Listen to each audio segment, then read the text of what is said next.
I signed the contract in a cramped apartment in Detroit, Michigan, where the heat barely worked and the rent was 3 months overdue. My name is Warren Mitchell, and before I became what the government calls a special recovery operative, I was just another veteran drowning in debt, watching my favorite coffee shop close down because I couldn't afford to be a regular customer anymore, selling my grandfather's record collection piece by piece to keep the lights on. The man across from me didn't look like he worked for any government agency I'd ever heard of. His name was Howard Brennan, and he wore a gray suit that seemed to absorb light rather than reflect it. The folder he slid across my kitchen table had no official seal, no letterhead, just a classification stamp that read, "Eyes Only, Wendigo Protocol. You were infantry, correct? 2 tours in Afghanistan."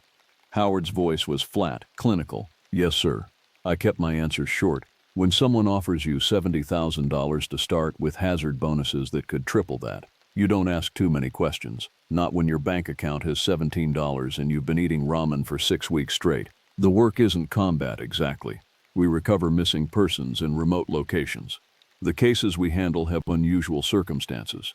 The disappearances follow patterns that conventional law enforcement doesn't recognize or won't acknowledge. He paused, studying my face. "Tell me, Warren, do you believe in things that can't be explained?" I thought about the things I'd seen in the Keringal Valley, the shadows that moved wrong, the stories the local villagers told us that we'd laughed off until we didn't. "I believe in what I can see, good enough." He pushed a plane ticket across the table. "You leave for Oregon in 6 hours. There's been a series of disappearances in the Cascade Range. 7 people in 3 months. Search and rescue found nothing. We have reason to believe they're still alive." "What kind of reason?" Howard stood, buttoning his jacket. "The kind that requires someone with your specific skill set. Your team leader is already on site. Her name is Claire Donovan, former Marine, decorated, tough as they come. Listen to her, follow the protocols in that folder, and you'll do fine." "And if I don't follow the protocols?" For the first time, something like emotion crossed his face. It might have been pity. "Then you become one of the missing." After he left, I opened the folder. Inside were topographical maps, incident reports, and photographs. The photos showed camping sites, hiking trails, all seemingly ordinary, but someone had marked them with red circles and written notes in the margins. The notes didn't make sense. Feeding pattern, territorial marker, transformation site. At the back of the folder was a single page, a list of rules typed in courier font. Wendigo Protocol, Field Operation. 1. Never travel alone after dark. 2. Do not consume any meat found at investigation sites. If you hear your name called from the forest, do not respond. 4. Maintain caloric intake above 2,500 per day. From, report all symptoms of persistent hunger immediately. 6. In case of encounter, do not run. I packed my bag with hands that only shook a little. I told myself it was just a job, just another deployment, just a way to climb out of the hole I'd been digging since I got back stateside. I told myself the stories about the Wendigo were just Native American folklore, cautionary tales about greed and consumption, nothing more. I told myself a lot of things that night. The flight to Portland was uneventful. A rental car waited for me at the airport, and a GPS unit pre-programmed with coordinates. The drive took 4 hours, winding deeper into the Cascade Wilderness, the road narrowing from highway to 2-lane to gravel to barely a path. Cell service died somewhere around mile marker 73. Base camp was a cluster of military-grade tents in a clearing, surrounded by Douglas firs that seemed to lean inward, blocking out the afternoon sun. A woman emerged from the largest tent as I pulled up. She was maybe 5'6", built like a wrestler, with dark hair pulled back in a tight bun, and eyes that evaluated me in 3 seconds flat. "Warren Mitchell?" Her voice carried the weight of command. "Yes, ma'am." "Claire Donovan."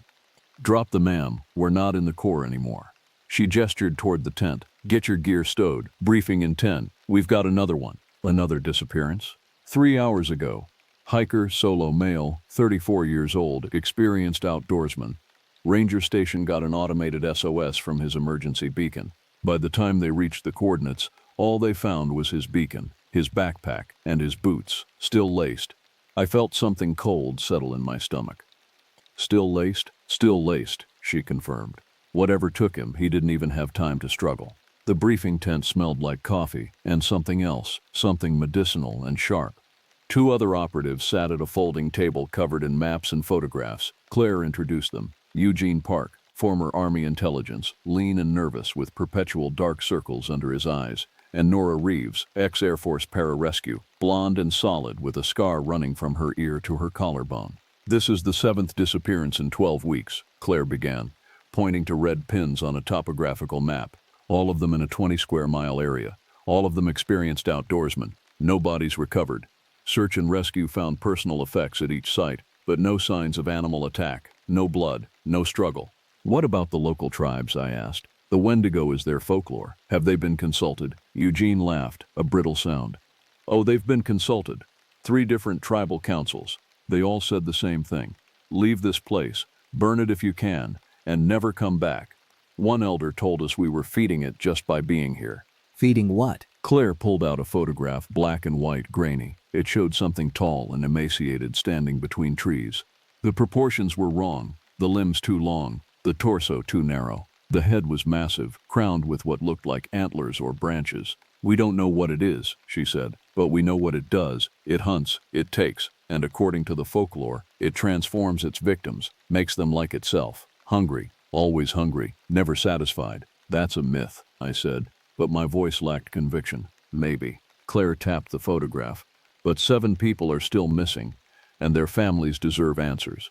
We're not here to prove or disprove folklore. We're here to find those people and bring them home. And if we can't?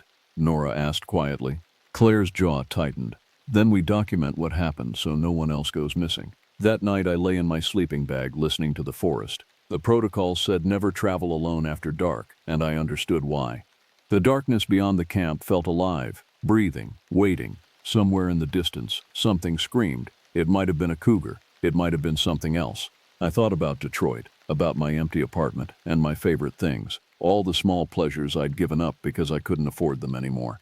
Vinyl records and good coffee, and Sunday mornings at the Eastern Market. I thought about why I'd taken this job, and the answer was simple. I was desperate. Desperation makes you do stupid things, makes you sign contracts you don't fully understand, makes you walk into dark forests hunting monsters. As I drifted toward sleep, I heard it for the first time. A voice, distant and distorted, calling my name from somewhere in the trees. Warren. Warren. I remembered the protocol. Do not respond. I pulled my sleeping bag over my head and tried not to hear the sound of footsteps circling the camp, slow and patient, like something that had all the time in the world.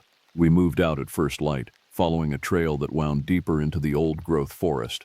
The canopy overhead was so thick that even at noon the light had a twilight quality, green and filtered and wrong. Eugene walked point, GPS unit in hand, leading us toward the site where the most recent victim had vanished. I'd been in plenty of hostile terrain before, but this felt different. In Afghanistan, the danger was human. You could predict it, prepare for it, fight it. Here, the threat felt older, patient, woven into the landscape itself. How long have you been with the program? I asked Nora, who walked beside me, her rifle slung across her chest. 8 months. Started in Wisconsin, a case involving missing hunters. Before that, I was doing contract security work, barely making rent in Milwaukee. She glanced at me. Let me guess. Financial troubles? That obvious. We're all here for the same reason, Warren. The government doesn't recruit for this program from the ranks of the employed and stable. They want people who are desperate enough to accept what they see and practical enough not to ask too many questions. She adjusted her pack. I had $40,000 in medical debt from an accident. No insurance. This job paid it off in 3 months. Worth it. Her expression darkened. Ask me when we get out of here. We reached the site around 1400 hours. The emergency beacon sat in the center of a small clearing, its red light still blinking. Next to it sat a North Face backpack, neatly arranged with boots placed beside it, laces still tied in perfect bows. Claire crouched beside the boots, studying them with an intensity that made my skin crawl. Same as the others. No signs of forced removal. It's like they just stepped out of them. People don't just step out of laced boots, Eugene muttered, setting up the portable sensor array. The government had given us equipment that supposedly detected anomalous energy signatures, whatever that meant. To me, it looked like a metal detector married to a EMF reader. Maybe they were compelled, Nora suggested, some kind of psychological manipulation. There are documented cases of people in survival situations doing irrational things. All 7, I countered, all experienced hikers, all making the exact same irrational choice. There's something else. Claire held up a compass. The needle spun lazily, refusing to settle on north. Magnetic anomaly, large one. Every disappearance site shows the same reading. Eugene's sensor array began beeping, a steady, insistent rhythm. I'm getting readings. Multiple thermal signatures, approximately 50 yards northwest, moving away from us. How many? Claire's hand moved to her sidearm. Can't tell. The readings are strange. They overlap, like multiple sources occupying the same space. We moved as a unit, years of training overriding the primal instinct to run the other direction. The forest grew denser, the trees pressing close, branches interlocking overhead like a cathedral ceiling. The temperature dropped 10 degrees in as many steps. Then we saw them.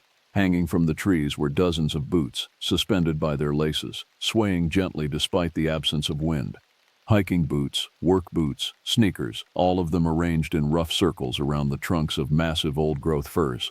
Some looked recent, the leather still supple. Others were rotted, decades old, falling apart. Jesus Christ, Eugene whispered. Don't touch anything, Claire ordered. Nora, start documenting. Warren, help me establish a perimeter. As Nora began photographing the scene, I walked the outer edge of the clearing, counting boots. 73 pairs, 73 people. The official report said 7 disappearances. Someone had been lying, or someone had been hiding the truth for a very long time. That's when I noticed the trees themselves. The bark was marked with scratches, deep gouges that formed patterns. At first I thought they were random, animal markings perhaps, but as I looked closer I realized they were symbols, repeated across multiple trees. Crude pictographs showing stick figures with massive heads and antlers, mouths open in silent screams. Claire, you need to see this. She joined me, her face paling as she studied the markings. These are old. Some of them are grown over, healed. This has been happening for years, maybe decades. Why weren't we told? The anger in my voice surprised me. If this site has been active for that long, why send us in blind? Because if they told us the truth, no one would take the job. She turned, scanning the forest. We need to set up camp, here, in this clearing. Are you insane? Eugene's voice cracked. This is obviously the hunting ground of whatever's doing this. Exactly, which means this is where we'll find answers. Claire's expression hardened. We're not running, we're here to do a job. The protocols exist for a reason. We follow them, we stay safe. We established camp in what I privately called the boot garden, a term that made Eugene laugh hysterically until Claire told him to shut up and focus. The tents went up quickly, arranged in a defensive circle with the sensor array at the center. As the sun began its descent, the forest underwent a transformation. The sounds changed first. The normal bird calls and insect drones faded, replaced by silence so complete it felt physical, pressing against my eardrums. Then came the cold, dropping so rapidly that our breath misted despite it being August. The trees themselves seemed to shift, leaning closer, their shadows growing longer and darker than the failing light warranted. Check your caloric intake, Claire reminded us as we ate MREs around a carefully controlled fire. Protocol 4, maintain above 2,500 per day. Why does that matter? I asked. Eugene answered, his voice barely above a whisper. The Wendigo mythology centers on starvation and cannibalism. The creature is driven by insatiable hunger. The theory is that prolonged hunger makes you more susceptible to whatever's out here, changes your psychology, makes you vulnerable. That's why the victims were all solo hikers, Nora realized. Reduced rations, longer exposure to the environment, increased stress on the body. And why it takes their boots, I added, the pieces falling into place. Prevents flight, makes them vulnerable, like a predator hamstringing prey. Claire nodded grimly. Now you're thinking like the program trains you to think. This isn't random, it's calculated, intelligent, and it's been doing this for a very long time. As darkness fell completely, the sounds began. Footsteps circling the camp, heavy and deliberate, breathing that echoed from multiple directions simultaneously, and the voices. Claire, Claire, Eugene, Eugene, Warren, Warren. Each of our names called from the darkness in voices that almost sounded like people we knew. My dead mother, Eugene's sister, Nora's ex-husband. The protocol said don't respond, and we didn't, but every cell in my body screamed to answer, to acknowledge, to reach out into that hungry darkness. The sensor array went mad, beeping continuously, the readings showing impossible data. Thermal signatures that appeared and disappeared, moved too fast to track, occupied multiple spaces simultaneously. Claire monitored the equipment with shaking hands, her professional composure finally cracking. It knows we're here, she said. It's testing us. A face appeared at the edge of the firelight, pale, emaciated, with eyes too large and a mouth stretched too wide. It wore the tattered remains of a hiking jacket, and its feet were bare, the skin blackened and frostbitten. When it smiled, I saw that its teeth had been filed to points. "So hungry," it whispered, "so hungry. Won't you share? Won't you give us something to eat?" The thing that had once been human stepped closer, and I saw that it wasn't alone. Behind it, more shapes emerged from the darkness, all of them wearing the same expression of desperate, eternal hunger. "Nobody move," Claire ordered, her voice steady despite the terror in her eyes. "Nobody runs. Remember the protocol." The creatures circled us, never quite entering the firelight, whispering among themselves in a language that predated human speech. They touched the boots hanging from the trees with something like reverence, caressing the leather, pressing them to their faces. "These are the missing," Nora breathed. "All of them, transformed."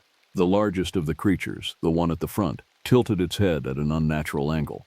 When it spoke, I recognized the voice from the news reports, the desperate father who'd been pleading for information about his missing son. "Join us," it said. "The hunger never stops, but the hunt is glorious. Freedom in the trees, power in the taking. We are more than human now. We are eternal." "Mr. Patterson," Claire addressed it directly. "James Patterson, we're here to help you, to bring you home." The thing that had been James Patterson laughed, a sound like breaking ice. "Home. We are home. This is where we belong, where we were always meant to be. The forest provides, the hunt sustains, and now you've come to join us." They rushed the camp all at once. Training took over. I fired 3 rounds into the mass of charging figures, center mass shots that would have dropped any human target. The creatures didn't even slow down. The bullets punched through them, leaving holes that didn't bleed, wounds that didn't matter. "Fall back to tent 3. Claire's voice cut through the chaos. "Flares. Use the flares." I grabbed a road flare from my pack, struck it, and hurled it at the nearest creature. The magnesium light exploded in its face, and for the first time, it reacted. It shrieked, a sound that vibrated in my chest cavity, and stumbled backward, its elongated hands covering its 2 large eyes. Light. They're sensitive to light. Eugene was already lighting another flare, then another, establishing a perimeter of burning magnesium around our position. The creatures retreated to the tree line, hissing and clicking, their forms seeming to blur and shift in the shadows. In the harsh flare light, I could see them more clearly now. Their transformations were at different stages. Some still looked mostly human, their features only slightly distorted. Others had progressed further, their bodies stretched and warped, bones visible through translucent skin, antlers or branches growing from their skulls like grotesque crowns. "How long do we have?" Nora asked, checking her flare supply. 20 minutes of full-strength light, maybe 30 if we're careful." Claire was already on the satellite phone, trying to raise base command. "We need extraction, now." I watched the creatures watching us, and something clicked in my mind. They're not attacking, not really, they're recruiting. What? Look at them. They're not trying to kill us, they're trying to join us, to make us like them. I pointed at the one who'd called itself James Patterson. He said, "You've come to join us, not we're going to kill you. This is a transformation, not a predation." "The Wendigo curse," Eugene said, his voice hollow. "In the legends, it spreads through exposure and consumption. The longer you're in its territory, the more you're infected. And if you eat human flesh, the transformation is immediate and irreversible. That's why the protocol emphasizes caloric maintenance." Claire realized, it's not just about hunger making you vulnerable. It's about preventing us from being desperate enough to... She trailed off, looking at the MRE wrappers scattered around our camp. "To resort to cannibalism," I finished. "How long have we been here?" 36 hours. "And how long were the victims typically missing before they were transformed?" Claire's silence was answer enough. The satellite phone crackled to life. "This is command. Claire, report. We found the missing persons, all of them. They've been altered, hostile. We need immediate extraction." Static hissed for a long moment. "Negative on extraction. Weatherfront moving in. LZ is compromised. Earliest possible pickup is 72 hours.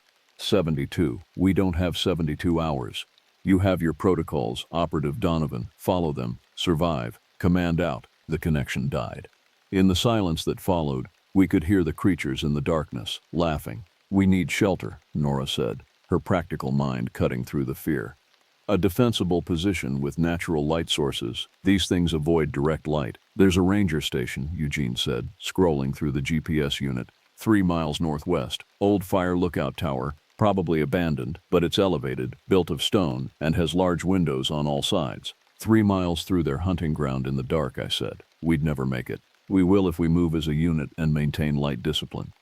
Claire began repacking gear. We travel heavy, we travel armed, and we travel now. The flares won't last until dawn, and I'm not waiting here to find out what happens when they run out. We moved through the forest like soldiers in enemy territory, which I suppose we were.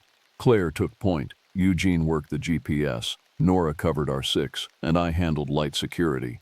A road flare in each hand, ready to ignite at the first sign of movement. The creatures followed us. I could hear them in the trees, moving through the branches overhead, pacing us. Occasionally I caught glimpses of them in the flare light, pale forms disappearing behind trunks, elongated shadows that moved wrong, eyes reflecting red in the darkness. They were hurting us. The realization came too late. We emerged into a clearing, and the GPS unit sparked, died, its screen flickering with corrupted data. The magnetic anomaly Claire had detected earlier was centered here, strong enough to kill electronics. This is wrong, Eugene said. The coordinates are off. This isn't the ranger station. It's the nest, Nora whispered. The clearing was massive, easily 100 yards across, and every tree was decorated with boots. Hundreds of them, thousands maybe, going back decades or longer. And at the center stood a structure built from bone and branch, a twisted cathedral that hurt to look at. Its geometry impossible, its proportions defying rational understanding. We need to leave, now. Claire's voice was tight with barely controlled panic. But we couldn't. The creatures emerged from every direction, forming a complete circle around us. There were dozens of them, all in various stages of transformation. At the front stood the most fully changed, the ones who were barely human anymore, their bodies more antler and shadow than flesh. The largest stepped forward. I recognized it from the grainy photograph in my briefing folder, the shape that had been captured on a trail camera. Up close, it was massive, easily 8 feet tall, its emaciated frame wrapped in what might have been skin or might have been bark. Antlers sprouted from its skull, genuine bone, branching and rebranching. Its eyes were white, sightless, but I had the distinct impression it could see me perfectly. When it spoke, the voice came from everywhere and nowhere, vibrating through the ground beneath my feet. You came to find the missing. You found them. Now you understand. There is no rescue. There is only transformation. Only hunger. Only the eternal hunt. We're not joining you, Claire said, raising her rifle. You already have. Do you not feel it? The cold? The hunger? You've been in our territory for days. You've breathed our air, drunk from our streams, walked our paths. The change has already begun. Fight it, and the transformation will be agony. Accept it, and you will know freedom like you've never imagined. I felt it then, what it was talking about. A coldness in my chest that had nothing to do with temperature. A hunger that wasn't satisfied by the MREs I'd consumed. A wild urge to run, to hunt, to chase prey through the endless forest. Eugene laughed, a broken sound. It's right, I can feel it. God, I can feel it. He looked at his hands and I saw that his fingernails had grown longer, darkened. I'm so hungry. Eugene, look at me. Claire grabbed his face. Fight it. You're stronger than this. We're all stronger than this. Are we? He pulled away from her. We came here because we had nothing left. No money, no prospects, no future. What's waiting for us back there? Debt and dead-end jobs and slow starvation. Here we could be something more, something powerful, something monstrous. Nora countered. Eugene, please, think about your sister. Think about the people who love you. My sister stopped answering my calls 6 months ago. His voice was hollow. No one's waiting for me. No one cares if I come back. He walked toward the creatures, toward the impossible structure at the center of the clearing. They welcomed him with open arms, their 2 wide mouths spreading in triumph. Eugene, I started after him, but Claire grabbed my arm. Don't. You can't save him now. We focus on survival, on getting out of here. How? We're surrounded, it's dark, and according to that thing, we're already infected. The protocols, she said fiercely. There are protocols for this. There have to be. She pulled out the briefing folder, now crumpled and stained, and flipped through it with shaking hands. On the last page beneath the basic rules was a section she'd never shown us. It was labeled Point of No Return, Emergency Measures. If exposure exceeds 48 hours, transformation becomes probable. If team members show symptoms, elongated digits, temperature drop below 95 Fef, photosensitivity, persistent hunger, extraction may not be advisable. In such cases, Operation Cleansing Fire is authorized. What's Operation Cleansing Fire? I asked. Claire's expression told me everything before she spoke. We burn it, all of it, the nest, the hunting ground, and everything in it, including us, if necessary. Nora went through her pack with methodical precision, laying out everything we'd need for Operation Cleansing Fire. Thermite grenades, white phosphorus charges, magnesium flares. Enough incendiary material to turn this entire section of forest into an inferno. This wasn't a rescue mission, I said, watching her work. It was never a rescue mission. Of course it wasn't. Claire checked her rifle. Though we both knew bullets were useless here, the gesture was comforting, a return to familiar patterns in a situation that defied all logic. The government knows what happens in these places. They've known for decades. We're not here to save people. We're here to contain the spread. Then why send people at all? Why not just bomb it from the air? Because they need confirmation. Ground truth. Someone to verify that the threat is real and growing before they authorize a response that will draw public attention. She looked toward the Bone Cathedral, where Eugene was being welcomed into the fold, surrounded by creatures that had once been human. We're not soldiers anymore, Warren. We're witnesses, sacrificial witnesses. I didn't sign up for that. None of us did, but here we are. The largest creature, I'd started thinking of it as the Alpha, approached our position. In the flare light, its form seemed to shift and blur, as if it existed partially in some other dimension. When it spoke, I felt the words in my teeth. You plan to burn our home. This will not stop us. Fire is cleansing, yes, but we are older than fire. We existed before your kind learned to make flame. We will exist after. Then why do you care if we burn it? Nora challenged, not looking up from her preparations. Because transformation is a sacred process. The bones gathered here represent centuries of change, evolution. You would destroy our temple, scatter our children. This is disrespectful. You turned 73 people into monsters, Claire shot back. You've been kidnapping hikers for decades. You don't get to talk about respect. Monsters? The Alpha tilted its head. We offered freedom from the slavery of modern life. Your missing persons came here empty, desperate, starving in spirit if not in body. We gave them purpose, community, power. They chose this. Eugene didn't choose it. You infected him. Eugene was infected the moment he accepted your government's offer, as were you all. The transformation began with your first breath in this forest. But the true infection happened long before, when society rejected you. When you became invisible, unwanted, expendable. We saw you. We offered you something better. I felt the words hit home because they were true. I thought about my apartment in Detroit, the eviction notices, the silence of a phone that never rang with job offers, the slow erosion of dignity that came with poverty. The government hadn't recruited us because we were skilled. They'd recruited us because we were already lost, already missing in every way that mattered. It's a seductive offer, I said, more to myself than the creature. But I've seen what you become. That's not freedom, that's slavery to hunger. And what is human life but slavery to hunger of a different kind? Hunger for money, for status, for meaning. At least our hunger is honest, pure. My hands had been growing colder for the past hour. When I looked down, I saw that my fingernails had darkened, lengthened. The hunger in my chest had intensified, becoming physical, demanding. Claire, I said quietly, how much time do we have? She checked the thermometer she'd been monitoring. Your core temperature is 95.2. Nora's is 94.7. Mine is 93.9. By morning, we'll be too far gone to make rational decisions.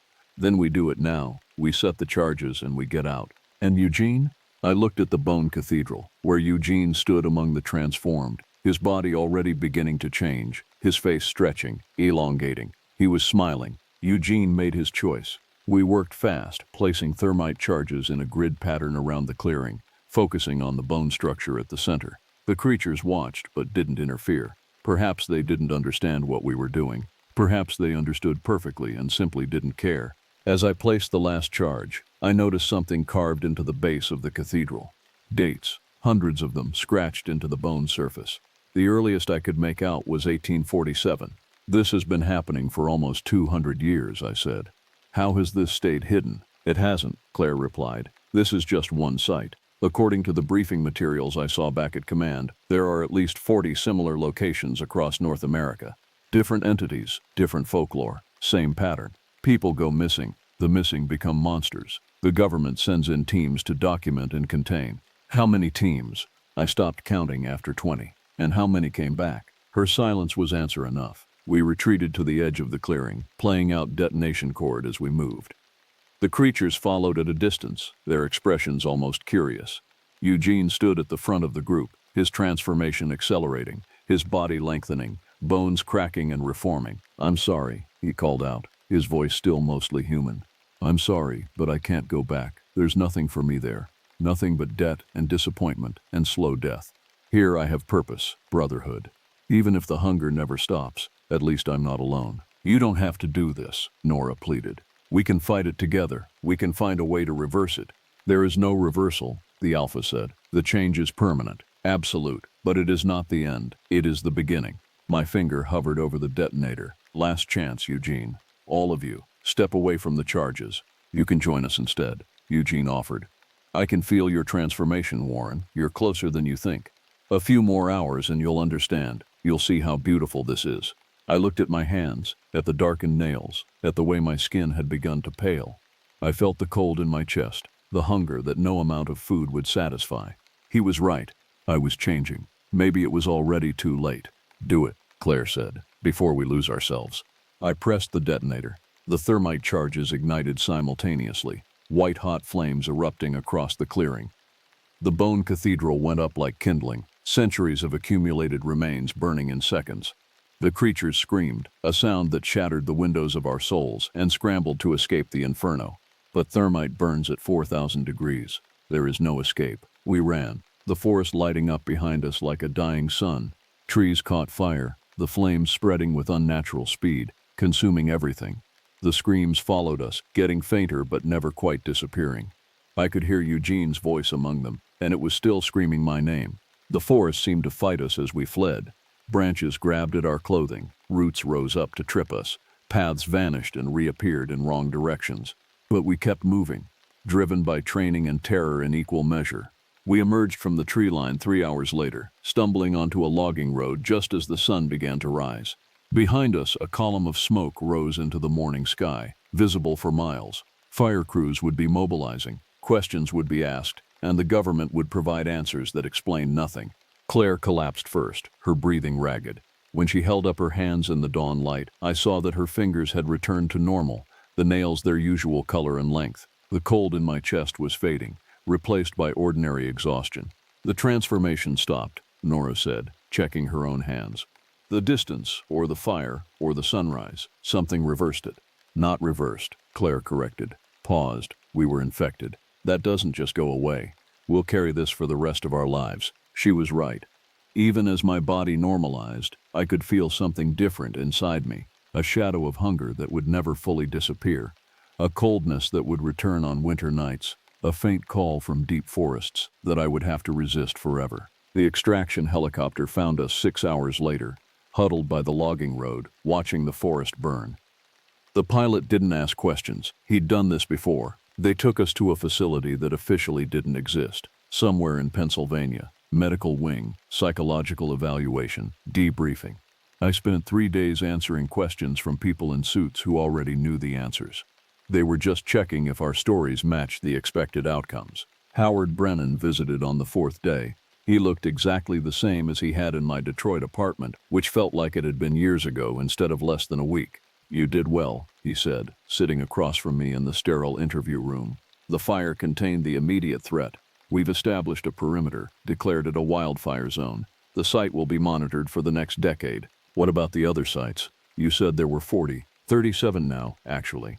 3 were successfully neutralized last year. 2 in North Carolina, 1 in Wisconsin. The one you handled makes 4. And the ones we couldn't save? Eugene and the others?" Howard's expression didn't change. "Neutralized. There were no survivors at the site." "You're lying. Some of them got away. I saw them scatter when the fire started. The official report will say otherwise." He pushed a folder across the table. Inside was a check for $70,000 and a new contract. "We're offering you a permanent position. The pay is excellent, the work is important, and frankly, you don't have many other options. You're infected now. You'll need monitoring, medication, regular psychological evaluations. We can provide all of that. And if I refuse? Then you return to Detroit and try to live a normal life while carrying something inside you that will respond to every missing persons case you hear about, every deep forest you pass, every hungry winter night." How long do you think you'll last before you start walking into the woods and don't come back? I thought about it, really thought about it. About my apartment with its peeling wallpaper and broken heat. About the job market that had no place for veterans with PTSD and gaps in their employment history. About the slow grinding poverty that had pushed me to sign that first contract. What are my assignments? Similar to Oregon. Investigation, documentation, containment. You'll have a new team. Claire is being promoted to command. Nora is being transferred to our Wisconsin operations. You'll be based here in Pennsylvania, but you'll travel. There's a case in Michigan we need you to look at. Disappearances near Lake Superior. The locals are talking about something they call the Dogman. More folklore. Always folklore. It's the oldest way we have of remembering what shouldn't be forgotten. He stood, straightening his suit. Take 24 hours. Decide if you can live with this. But Warren, we both know you don't have anywhere else to go. He was right, of course. That was the worst part. I spent my 24 hours in the facility's common area, watching news reports about the Oregon wildfire, 7,000 acres burned, dozens of homes evacuated, Forest Service talking about climate change and drought conditions, no mention of missing persons, no mention of what had really happened in those woods. Nora found me there on the evening of my decision deadline. She looked better than she had, color back in her face, though I could see the same haunted expression I saw in the mirror. You staying? She asked. Looks like it. You? Wisconsin assignment starts next week. Apparently there's a whole network of these things. Different manifestations, different folklore, but the same basic pattern. People go missing. People transform. People hunt. We're never going to stop it, are we? We can burn one site, but there are dozens more. Maybe that's not the point. Maybe the point is just to keep containing it, keep the knowledge alive, make sure each generation remembers that there are things in the deep places that are older and hungrier than we are. She sat beside me. Eugene made his choice, so did the others. We can't save people who don't want to be saved, but we can stop them from spreading. That's what we tell ourselves. I signed the contract the next morning. They set me up in a small apartment in Pittsburgh. Nothing fancy, but better than what I'd left behind in Detroit. The pay was deposited directly into my account, more money than I'd seen in years. They gave me new equipment, new protocols, and a new team to train. My first assignment came 2 weeks later. Michigan, as Howard had promised. A series of disappearances near the Hiawatha National Forest. Witnesses reporting a creature that walked on 2 legs but moved like a wolf. Tracks found at the sites that were almost human, but not quite. I drove north with a team I barely knew, following another set of coordinates into another dark forest. As we approached the tree line, I felt that familiar cold begin to stir in my chest. The hunger waking up, the call of the deep woods. This would be my life now. Chasing monsters that might have been human once, burning sites that would just regenerate somewhere else, carrying an infection that would never fully heal, always wondering if the next assignment would be the one where I couldn't come back. But at least I had a purpose. At least I wasn't invisible anymore. At least someone was paying attention to the missing, even if the answers we provided were lies designed to hide uncomfortable truths. I thought about Eugene sometimes, about his transformation, about his smile as he accepted what he was becoming. He'd said there was nothing for him back in the regular world, and maybe he was right. Maybe for some people becoming a monster was preferable to the slow death of poverty and obscurity. But I wasn't ready for that transformation. Not yet, not while there was still work to do, sites to burn, missing persons to document, and protocols to follow. The forest waited ahead, dark and deep and patient. Somewhere in those trees, something was watching, something hungry, something that had been there long before humans arrived and would be there long after we were gone. I checked my gear one last time. Flares, thermite, the protocols printed on waterproof paper, and walked into the darkness. Behind me, civilization faded away. Ahead, the forest breathed. My name is Warren Mitchell. I used to live in Detroit. I used to have favorite things before I sold them to survive. I took this job because I was desperate, because I had nothing left to lose, because the government knows exactly who to recruit for missions that most people won't survive. And now I hunt monsters in the deep places, knowing that someday, inevitably, I might become the thing I'm hunting. But not today.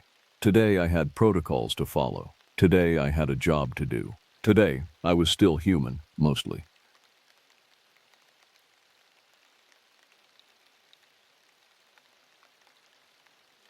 2 years ago, in the sweltering heat of July 2023, my acquaintance Sam extended an invitation that would forever change my perspective on what lurks in the shadows of seemingly innocent places. We'd only known each other through mutual friends at college, sharing perhaps a dozen conversations over the course of a semester.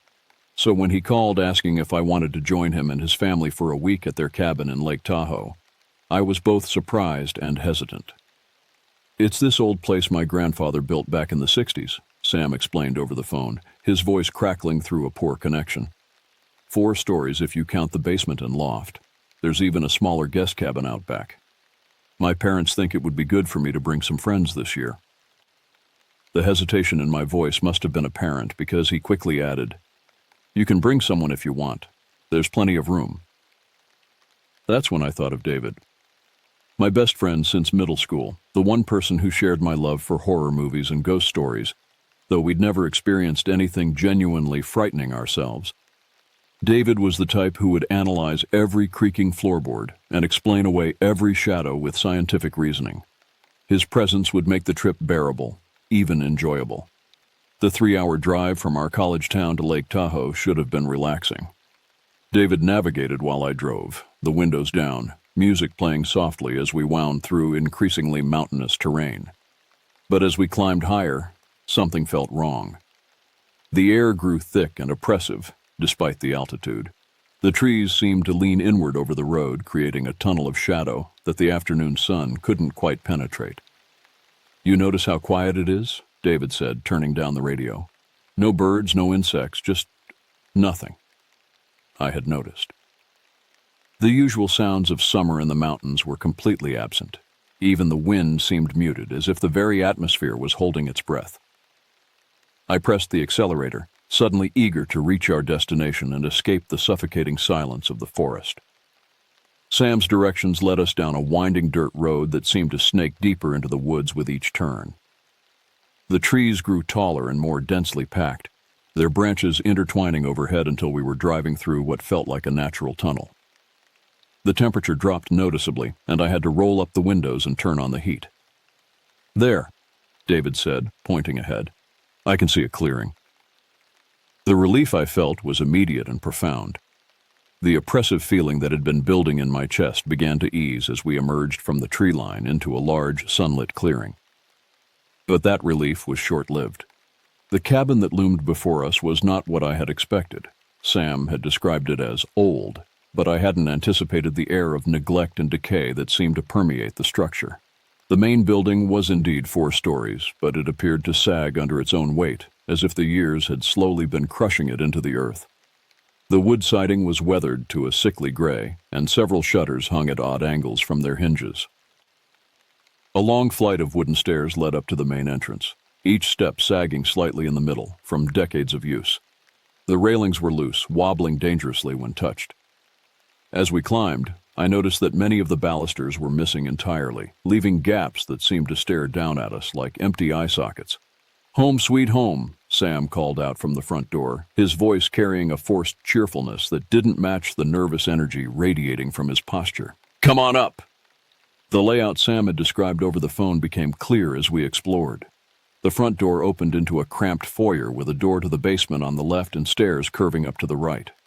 The basement door was painted a deep red that looked almost black in the dim light, and something about it made me want to avoid looking directly at it. Following Sam up the curving staircase, I noticed the walls were covered in old family photographs, but they were so faded and water-stained that the faces were barely recognizable. The few that were clear enough to make out showed people from decades past, their expressions stern and unwelcoming. The second floor housed a bedroom to the left and what Sam called the utility area to the right, a cramped space containing the hot tub, laundry facilities, and water heater. The hot tub was covered with a tarp that had clearly been there for years, and the water heater made concerning gurgling sounds that echoed through the pipes in the walls. Another flight of stairs led to the 3rd floor, which opened into a large living room. The space might have been welcoming once, but now it felt cavernous and cold. The furniture was covered in dust sheets, creating ghostly silhouettes in the dim light filtering through dirty windows. The kitchen was tucked into the left corner, its avocado green appliances clearly dating from the 1970s. "And that's the loft," Sam said, pointing to a narrow staircase that disappeared into darkness above. "That's where you guys will be sleeping. Hope you don't mind the close quarters." The loft was a low-ceilinged space under the eaves, with just enough room for a few mattresses on the floor. The single window was covered with heavy curtains, and when I pulled them aside, I was greeted by a view of the smaller cabin Sam had mentioned. It sat about 50 yards away, connected to the main building by a well-worn path through the trees. The guest cabin was a 2-story structure that somehow looked even more neglected than the main house. Its windows were dark, and something about the way it sat among the trees made it seem like it was watching us. "We'll probably spend most of our time over there," Sam said, noticing my gaze. "It's got a great view from the second-floor balcony." As the sun began to set behind the mountains, casting long shadows across the clearing, I couldn't shake the feeling that we were being observed. Every time I looked toward the tree line, I expected to see someone standing there watching. But there was never anyone there, just the deepening shadows and the oppressive silence that seemed to press in from all sides. The next morning arrived gray and overcast, with a mist that clung to the ground and made the air feel thick and heavy. Sam's parents had prepared breakfast in the main cabin's kitchen, but the atmosphere was strained. His mother kept glancing nervously toward the windows, and his father seemed unusually quiet, barely speaking except to grunt responses to direct questions. "Why don't you boys go check out the guest cabin?" Sam's mother suggested, her voice pitched higher than normal. "Get some fresh air before the day gets too hot." Something in her tone suggested this was less a suggestion and more a desperate attempt to get us out of the main cabin. I caught David's eye, and he nodded slightly. He'd noticed it too. The walk to the guest cabin felt longer than it should have, the mist seeming to muffle our footsteps and make the surrounding trees appear and disappear like phantoms. The cabin's exterior was even more deteriorated up close. The paint was peeling in long strips, and several of the boards were warped and split. The front door was painted the same unsettling dark red as the basement door in the main cabin. Sam produced a set of keys from his pocket, their metal surface black with age and wear. "My grandfather always kept this place locked," he said, struggling with the key in the stubborn lock. "Said it was too valuable to leave open, though I never understood what was so valuable about it." The lock finally gave way with a grinding sound that seemed to echo through the mist. The door swung open with a prolonged creak that made my teeth ache. The interior was dark and smelled of old wood, mildew, and something else. Something organic and unpleasant that I couldn't identify.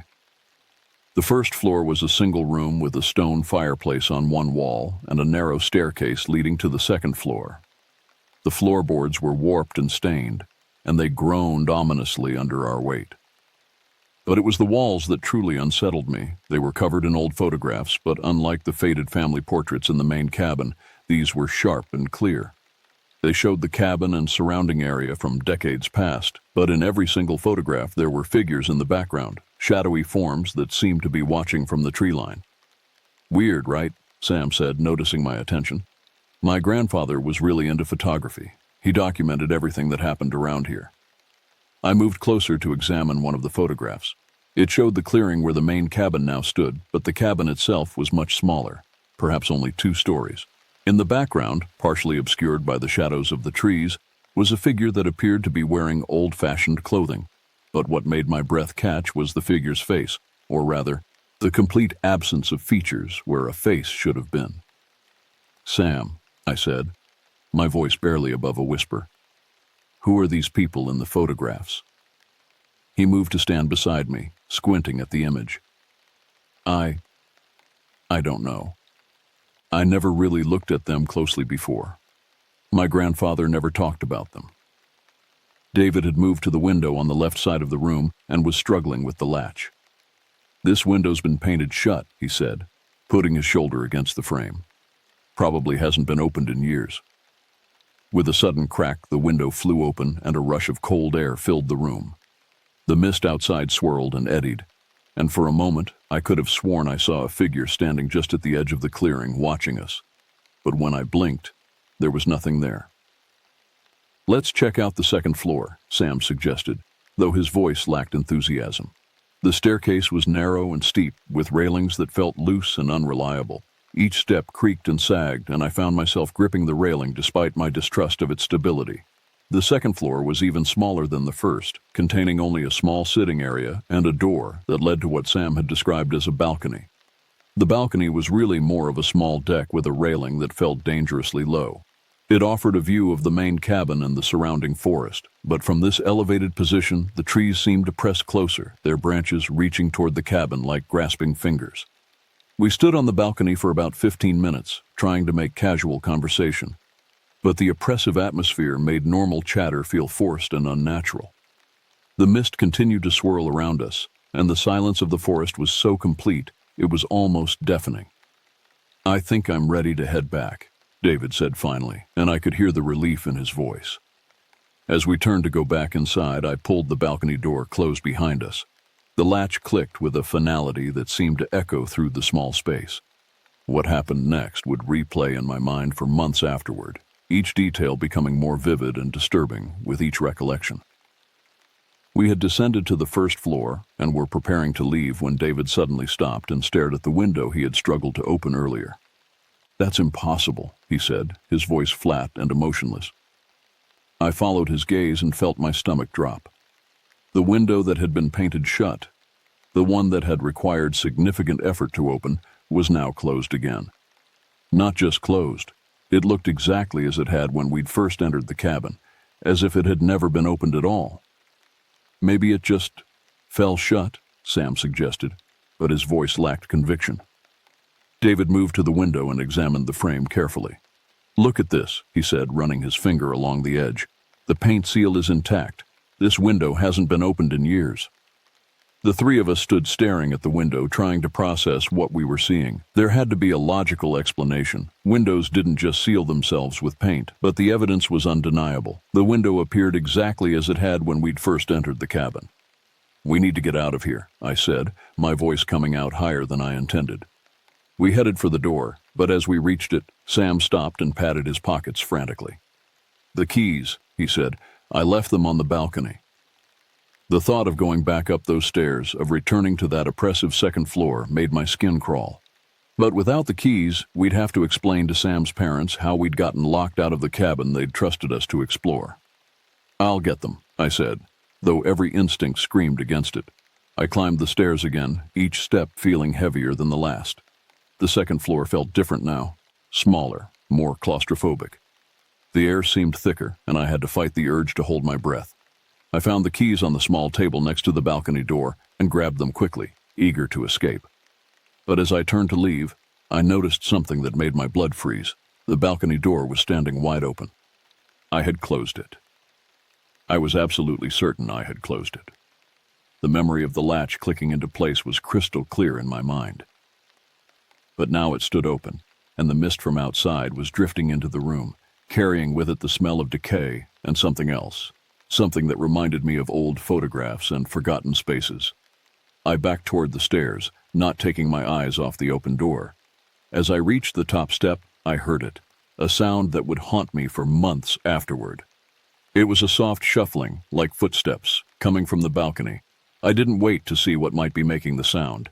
I ran down the stairs, taking them two at a time, and burst into the first floor where David and Sam were waiting. "We need to leave now," I said, grabbing David's arm and pulling him toward the door. "What happened?" Sam asked, but I was already pushing past him, fumbling with the door handle. "I'll tell you outside," I said, finally getting the door open. We stepped out into the mist, and I turned to close the door behind us. But as I did, I looked back into the cabin one last time. At the top of the stairs, just visible in the dim light, was a shadow that didn't belong to any of us. It was tall and thin, and it seemed to be watching us leave. I slammed the door shut and turned the key in the lock, my hand shaking so badly I could barely manage it. The click of the lock seemed to echo through the mist, and for a moment, everything was silent. Then, from inside the cabin, came the sound of footsteps moving across the floor above. The three of us stood frozen in the mist, staring at the locked door of the guest cabin. The footsteps continued for several long moments, slow, deliberate steps that seemed to move from one end of the second floor to the other. Then, abruptly, they stopped. "Did you guys hear that?" Sam whispered, his face pale. David nodded slowly. "Someone's in there." The logical part of my mind tried to find a rational explanation. Perhaps a board had fallen, or an animal had somehow gotten inside. But the sounds had been too rhythmic, too purposeful. They were definitely footsteps, and they were definitely human. We need to go back to the main cabin and tell your parents, I said, my voice barely steady. No, Sam said quickly. They'll think we're just being kids, making up stories. They already think I'm too imaginative. Then what do you suggest? David asked. Sam looked back at the cabin, his jaw set with determination. We go back in, we find out who's in there. The idea of returning to that oppressive space made my stomach churn, but I couldn't let Sam and David go alone. We decided to return to the main cabin first, to arm ourselves with whatever we could find. Sam's parents were nowhere to be seen, but we found a collection of kitchen knives and some heavy flashlights in a utility drawer. If there's someone in there, David said, testing the weight of a large carving knife, they're trespassing. We have every right to confront them. The walk back to the guest cabin felt like a march to execution.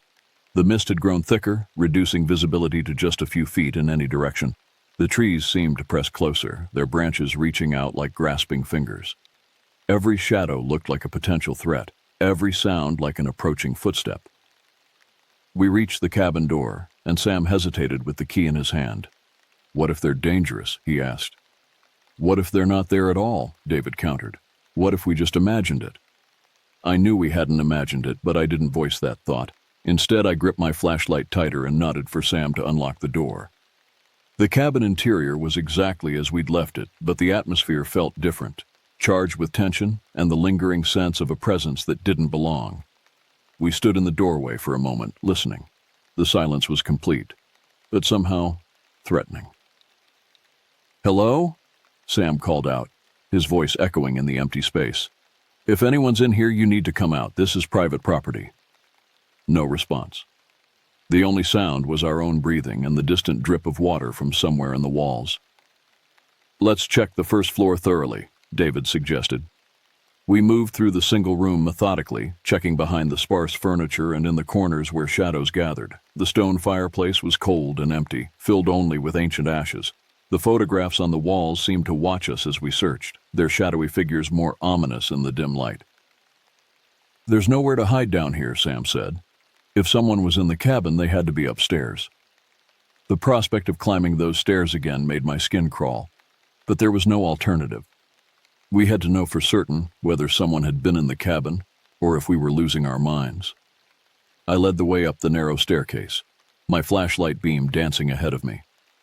Each step creaked and groaned, announcing our presence to anyone who might be waiting above. The second floor came into view gradually. First the ceiling, then the walls, then the floor.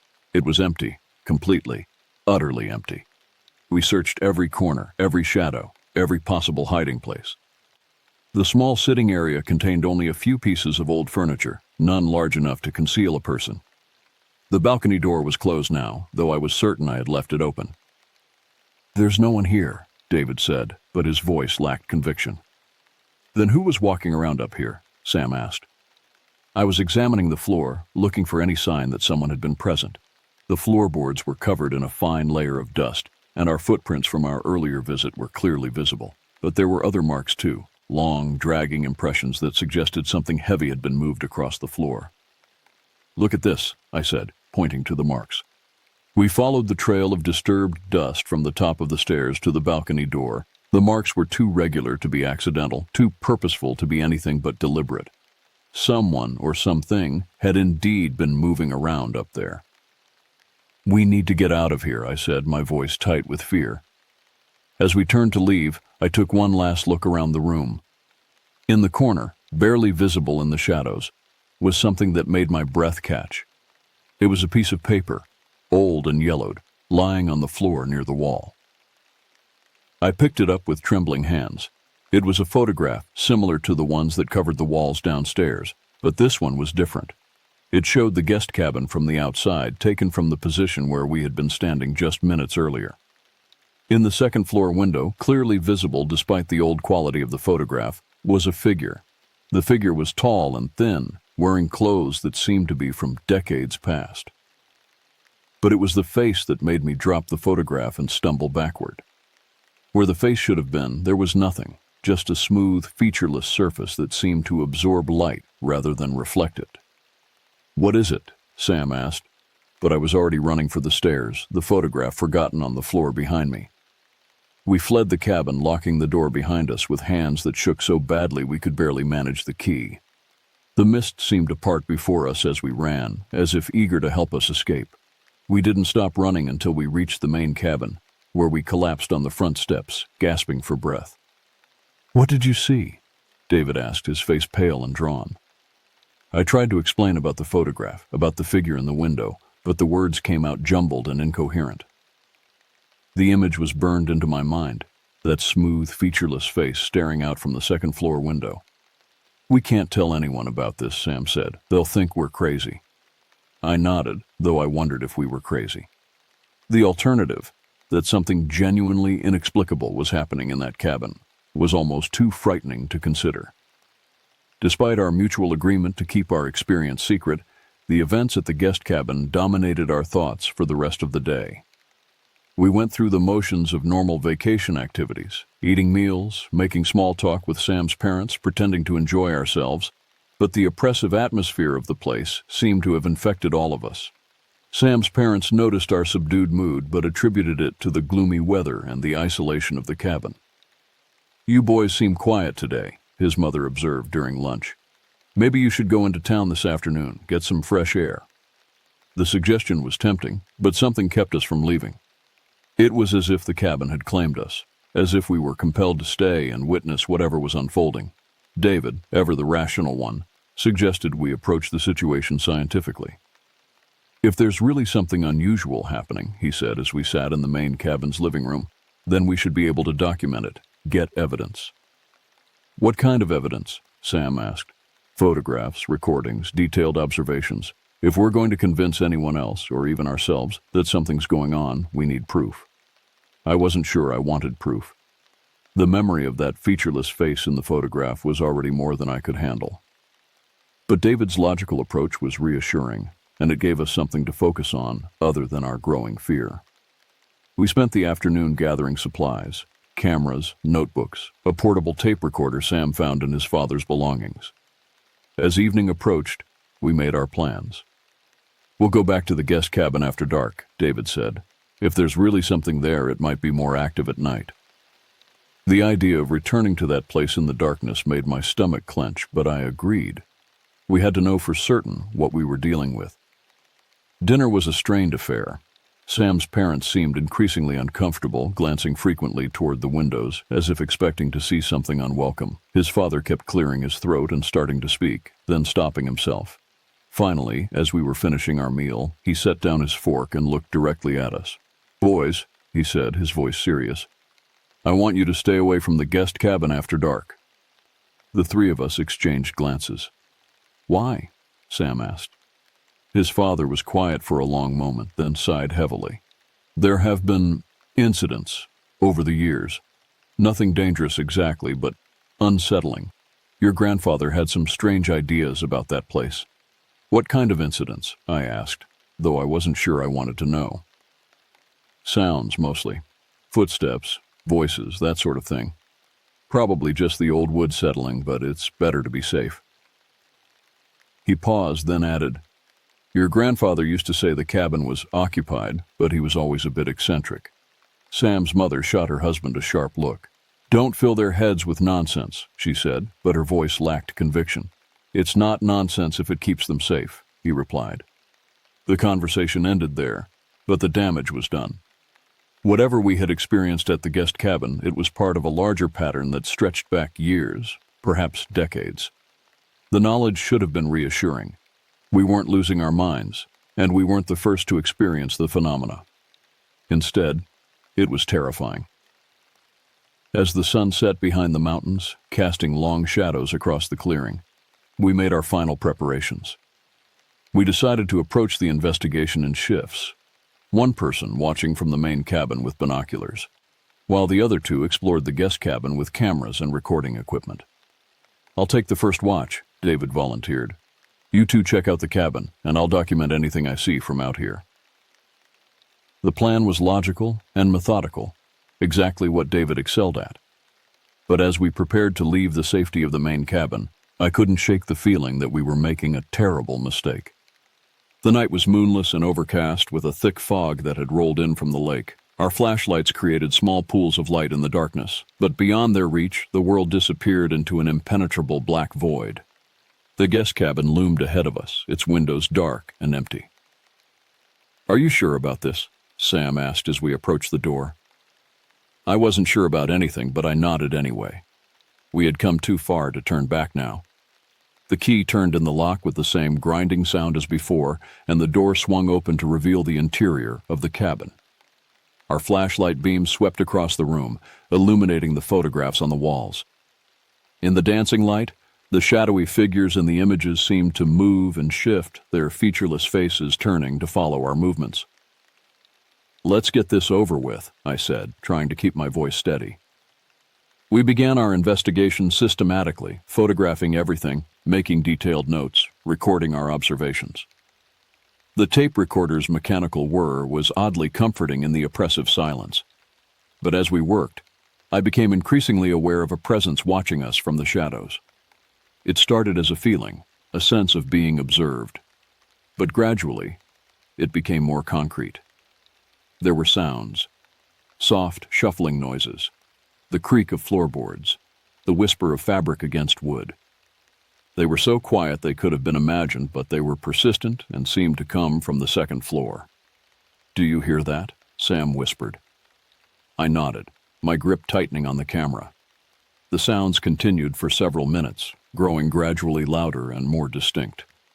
They were definitely footsteps, pacing back and forth across the floor above our heads. "We need to go up there," I said, though the words felt like they were coming from someone else. The staircase seemed longer than before, each step an eternity of creaking wood and rising fear. The second floor was dark and empty, but the temperature was noticeably colder than the floor below. Our breath misted in the frigid air, and the floorboards were covered with a thin layer of frost. "That's not normal," Sam said, his voice barely audible. I began taking photographs, the camera flash illuminating the room in stark white bursts. In the brief moments of brightness, I thought I could see shapes moving in the corners, but when I looked directly, there was nothing there. The tape recorder was picking up sounds we couldn't hear, whispers and shuffles, and what sounded like distant conversation. When we played it back, the voices were too indistinct to make out words, but the tone was unmistakably human.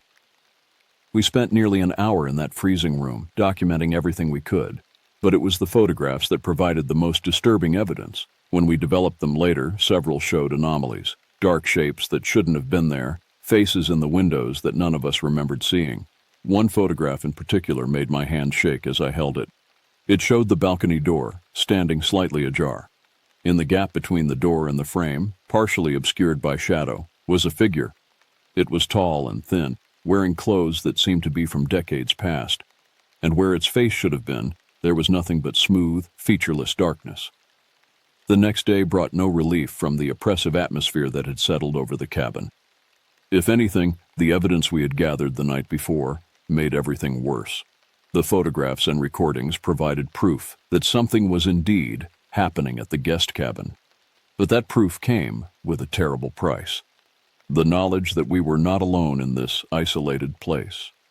Sam's parents seemed to sense our distress, though they attributed it to the gloomy weather and the isolation. "Why don't you boys find something fun to do?" his mother suggested after a particularly quiet breakfast. "No point in moping around all day." It was Sam who came up with the idea for the game. "Hide and seek," he said, "but with a twist. We'll use sheets and pretend to be ghosts. The person who's it has to find the ghosts without getting caught." The game was clearly an attempt to inject some normalcy into our increasingly surreal situation, to reclaim some sense of control over our environment.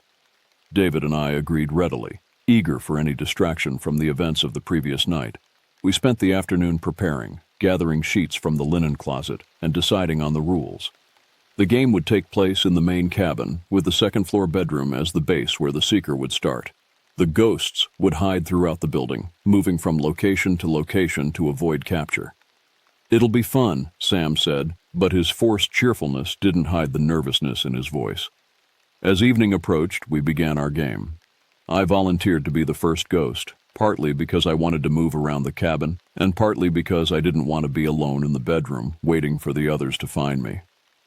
I draped a sheet over my head and began looking for a hiding place. The main cabin was full of nooks and crannies, shadows and alcoves where a person could conceal themselves. I eventually settled on a spot near the kitchen where I could observe the living room while remaining hidden. The game proceeded normally for the first few rounds. We took turns being the seeker, the ghosts, switching roles every few minutes. It was almost fun, in a childish way, and for brief moments I could forget about the guest cabin and its mysterious occupant. But as the sun set and the shadows grew longer, the game took on a more sinister tone. The sheet-covered figures became genuinely frightening in the dim light, their movements silent and purposeful. More than once, I found myself genuinely startled by one of the ghosts emerging from the shadows. It was during my second turn as a ghost that I saw it. I was hiding in the basement stairwell, peering out through a gap in the sheet, when movement outside caught my eye. Through the small basement window, I could see the guest cabin across the clearing. Its windows were dark, as they had been all day. But as I watched, a figure moved past one of the second-floor windows. The figure was tall and thin, moving with a gliding motion that seemed to defy gravity. It passed from one side of the window to the other, clearly visible despite the darkness inside the cabin. But what made my blood freeze was the realization that the figure was at least 12 feet above the ground, far too high for anyone to reach without a ladder. I threw off the sheet and ran up the stairs, bursting into the living room where Sam and David were still playing their game. "I saw it," I gasped, pointing toward the guest cabin. "In the window. There's someone in there." The game ended abruptly as all three of us crowded around the living room window, staring across the clearing at the guest cabin. The windows were dark and empty now, showing no sign of the figure I had seen. "Are you sure?" David asked, his voice tight with tension. "I'm sure," I said, though I was beginning to doubt my own sanity. "It was in the second-floor window, moving from left to right." "But that's impossible," Sam said. "The cabin's been locked all day, and that window is too high for anyone to reach from outside." We stared at the cabin for several more minutes, but nothing moved in its dark windows. The fog was beginning to roll in again, obscuring the details of the building and making it seem to fade in and out of existence. "Maybe it was just a reflection," David suggested, but his voice lacked conviction. "A reflection of what?" I asked. "There's nothing around here that could create a reflection like that." We abandoned the game and spent the rest of the evening watching the guest cabin from the main cabin's windows. The fog grew thicker as the night progressed, and the guest cabin became increasingly difficult to see. But every now and then I thought I could make out movement in its windows, shapes that seemed to glide back and forth across the glass. "We need to go over there," Sam said finally. "We need to find out what's happening." "No," I said immediately. "Absolutely not. Not at night." David agreed with me, but Sam was insistent. "If there's really someone in there, we need to know. And if there isn't..." He trailed off, leaving the implication hanging in the air. We argued for nearly an hour, but eventually, exhaustion won out. We agreed to postpone any investigation until the next day, when we could approach the cabin in daylight. But as we prepared for bed, I couldn't shake the image of that figure gliding past the window, its movements too smooth and purposeful to be human. The loft where we slept was cold and cramped, but it offered a view of the guest cabin through its single window. I pulled aside the heavy curtains and peered out into the fog-shrouded night. The guest cabin was barely visible, just a dark shape against the darker forest. But as I watched, lights began to appear in its windows. Not electric lights, but something softer and more diffuse like candlelight or oil lamps. The lights moved from room to room, creating a pattern that suggested someone was walking through the cabin with a lamp or candle. I wanted to wake David and Sam, to show them what I was seeing, but I was paralyzed by fear. The lights continued to move through the cabin for nearly an hour, sometimes appearing in the first-floor window, sometimes in the second-floor window, sometimes visible on the balcony. Finally, as exhaustion overcame fear, I fell asleep with my face pressed against the cold glass of the window. My last conscious thought was of the figure in the guest cabin, pacing back and forth with its ethereal light, waiting for something. I woke at exactly 3:17 a.m., the digital clock on the nightstand glowing red in the darkness. Something had pulled me from sleep. A sound, a movement, a presence that didn't belong. The loft was silent except for David's steady breathing beside me, but I could feel that something was wrong. I sat up carefully, trying not to wake David, and looked toward the window. The fog had lifted slightly, and the guest cabin was more visible than it had been earlier. But what I saw made every muscle in my body go rigid with terror. There was a figure moving up the stairs to the loft. Not in the guest cabin, but here, in the main cabin, climbing the stairs toward where we slept.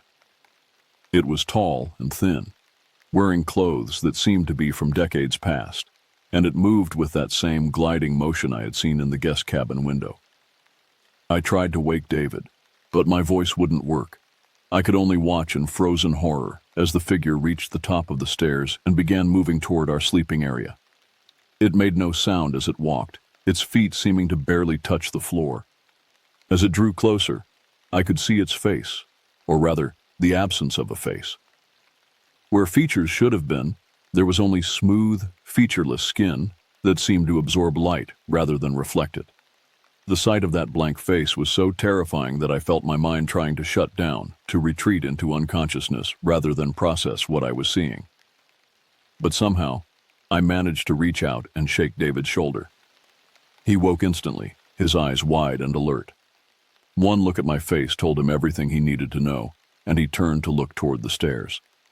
The figure had stopped moving. It stood at the foot of our sleeping area, its featureless face turned toward us. For a long moment we stared at each other across the dark loft. Then, without warning, the figure turned and began walking back toward the stairs.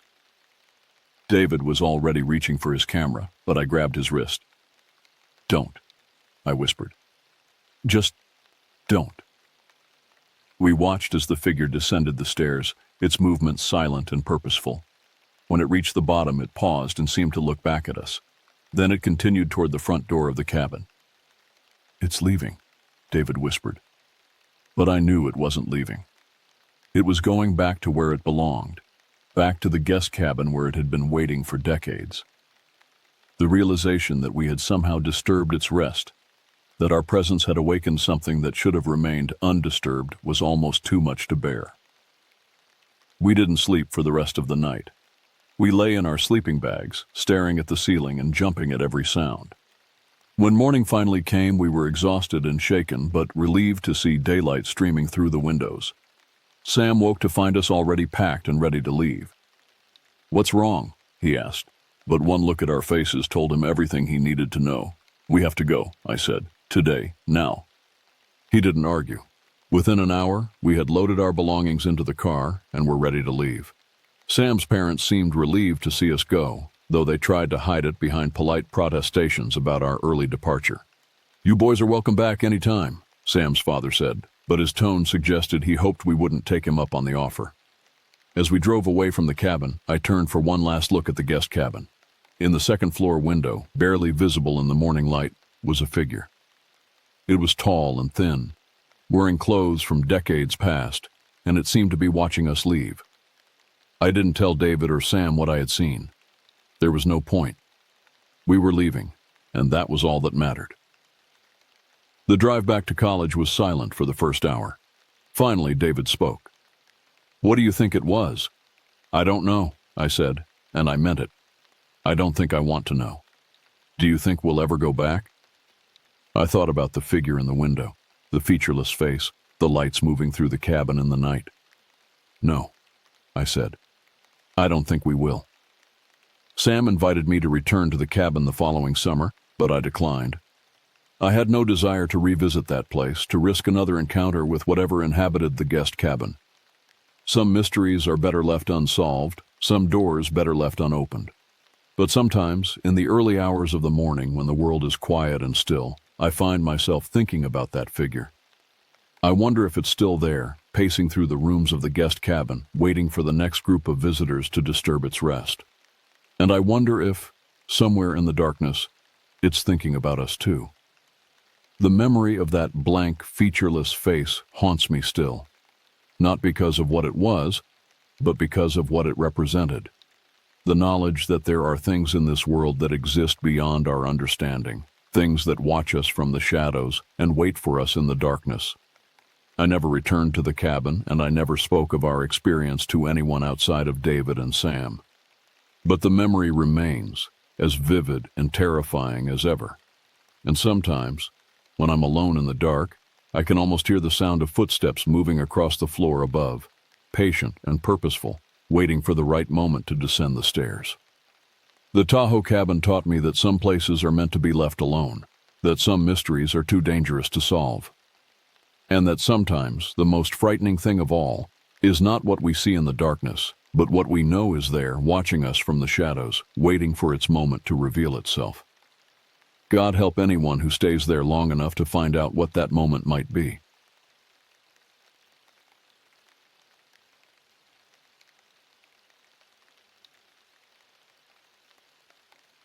I was 17 when this happened, and even now, 3 years later, the memory still makes my hands shake when I hold a rifle. My family lived in a remote cabin in the Colorado Rockies, about 40 miles from the nearest town of Cedar Falls. Dad had been taking me hunting since I was 12, teaching me to track, to shoot, to respect the wilderness that surrounded our home. Those trips were sacred to us, just father and son, away from the distractions of civilization, connecting with something primal and pure.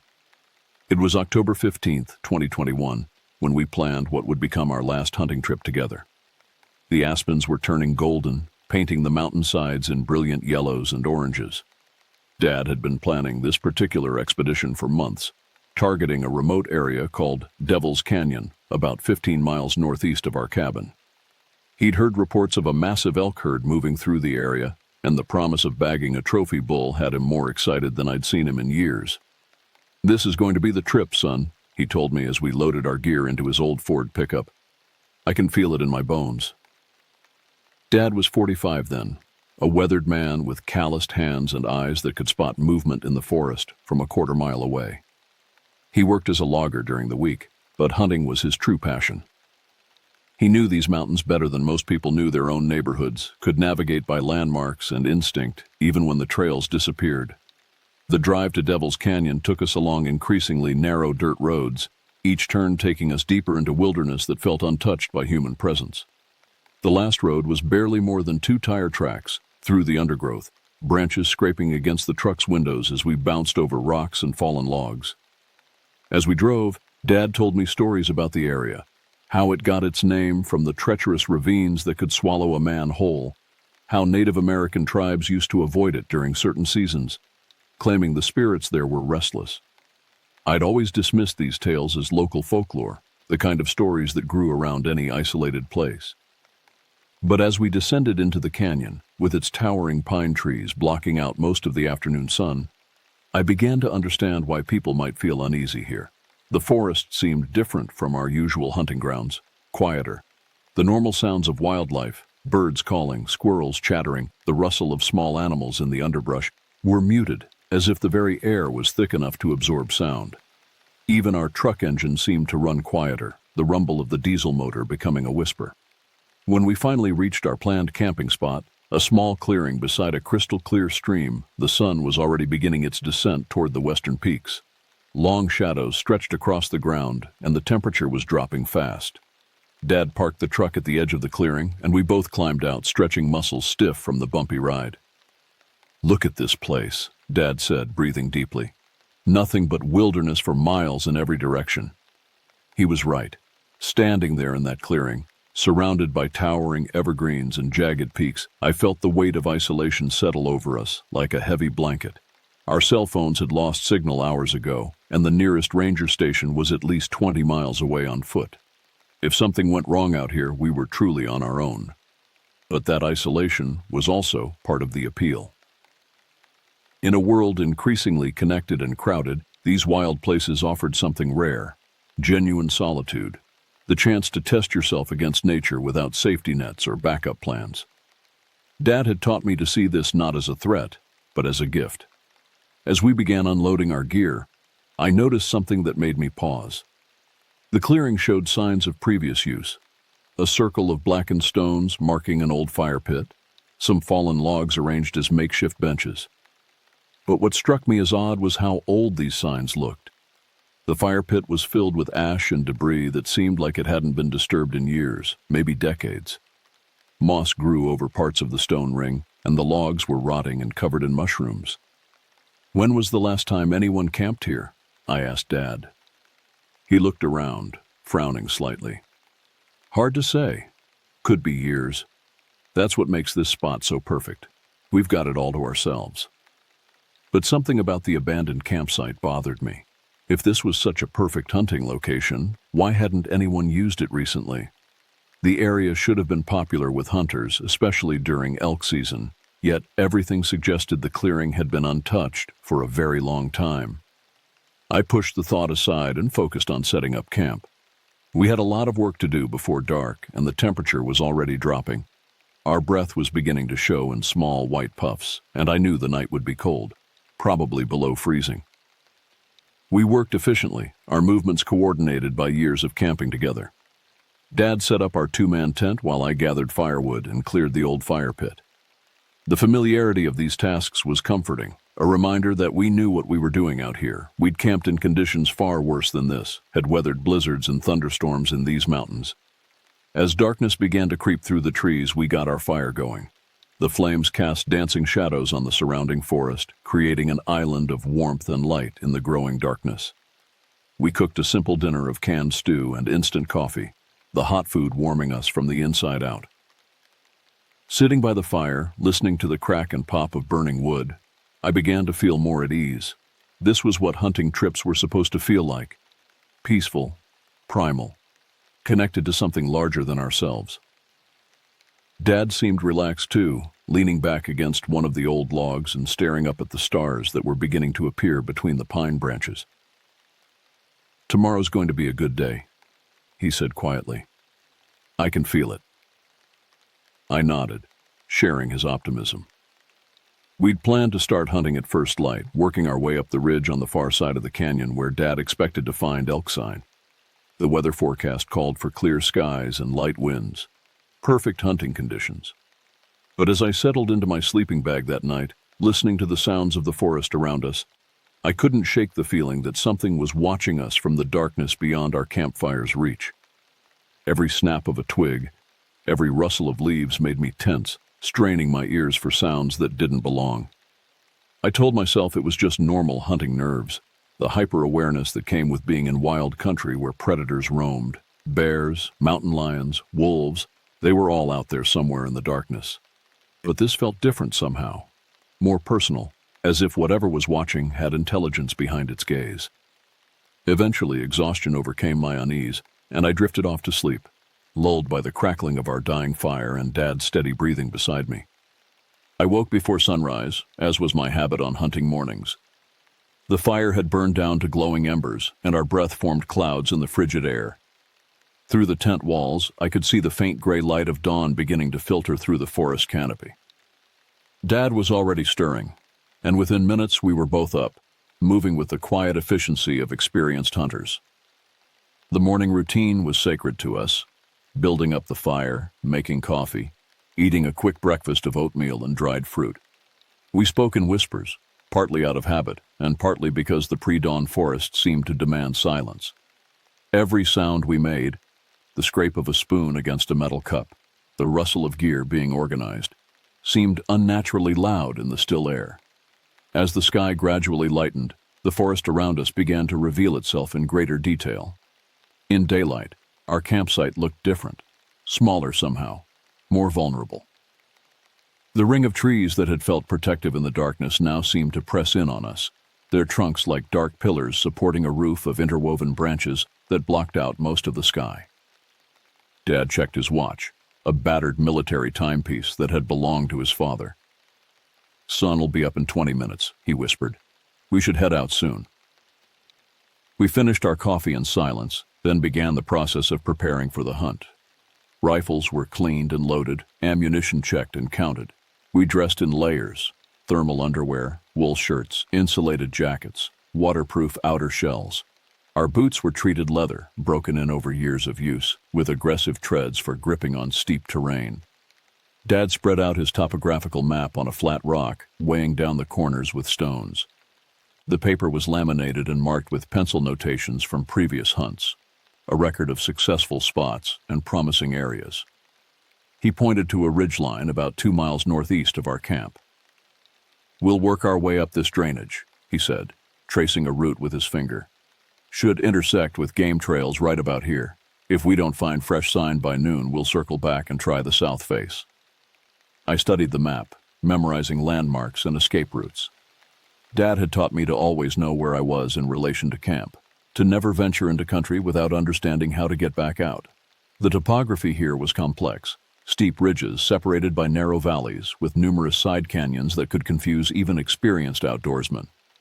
As we shouldered our packs and checked our gear one final time, I noticed something that made me pause. Along the tree line at the edge of our clearing, about 50 yards from our tent, I could see what looked like deep scratches in the bark of several large pines. The marks were too high to have been made by any animal I was familiar with, at least 8 feet off the ground, and they appeared fresh, the exposed wood still pale and unscarred by weather. "Dad," I said quietly, pointing toward the trees, "look at those marks." He followed my gaze, squinting in the dim light. After a moment, he shrugged.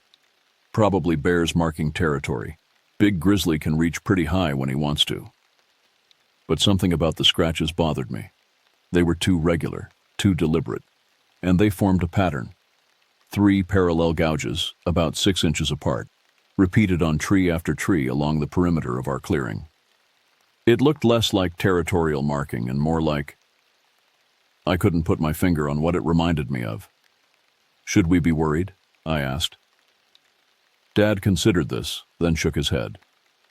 "Bears avoid humans if they can. Making noise, keeping a clean camp, that's usually enough. Besides," he patted the .45 pistol on his hip, "we've got protection if we need it." We set off into the forest just as the first rays of sunlight began to penetrate the canopy, creating shafts of golden light that illuminated particles of dust and pollen floating in the air.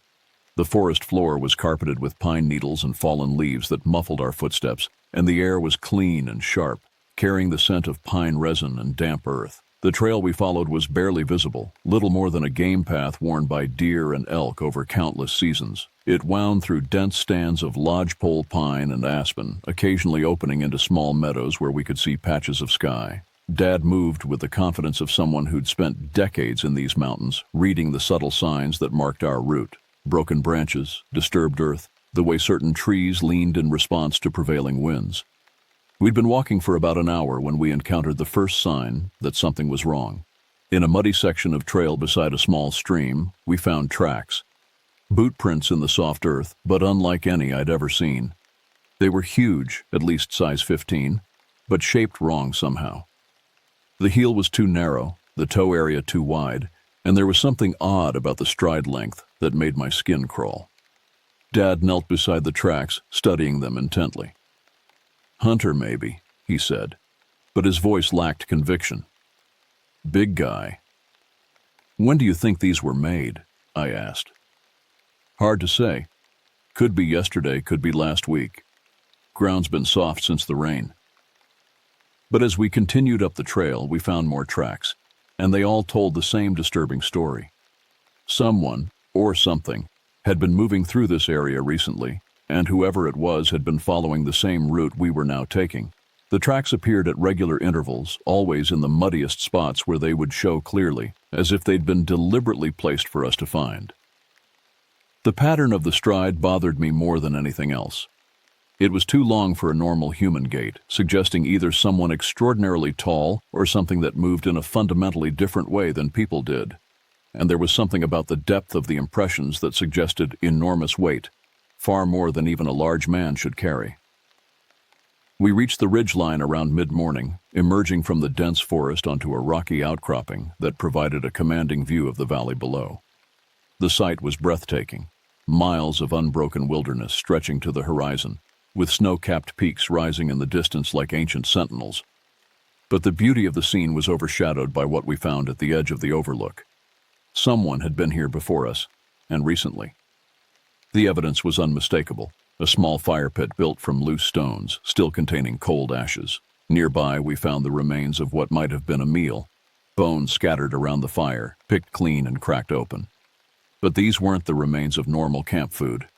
The bones were too large, too thick, and they'd been broken in ways that suggested incredible strength.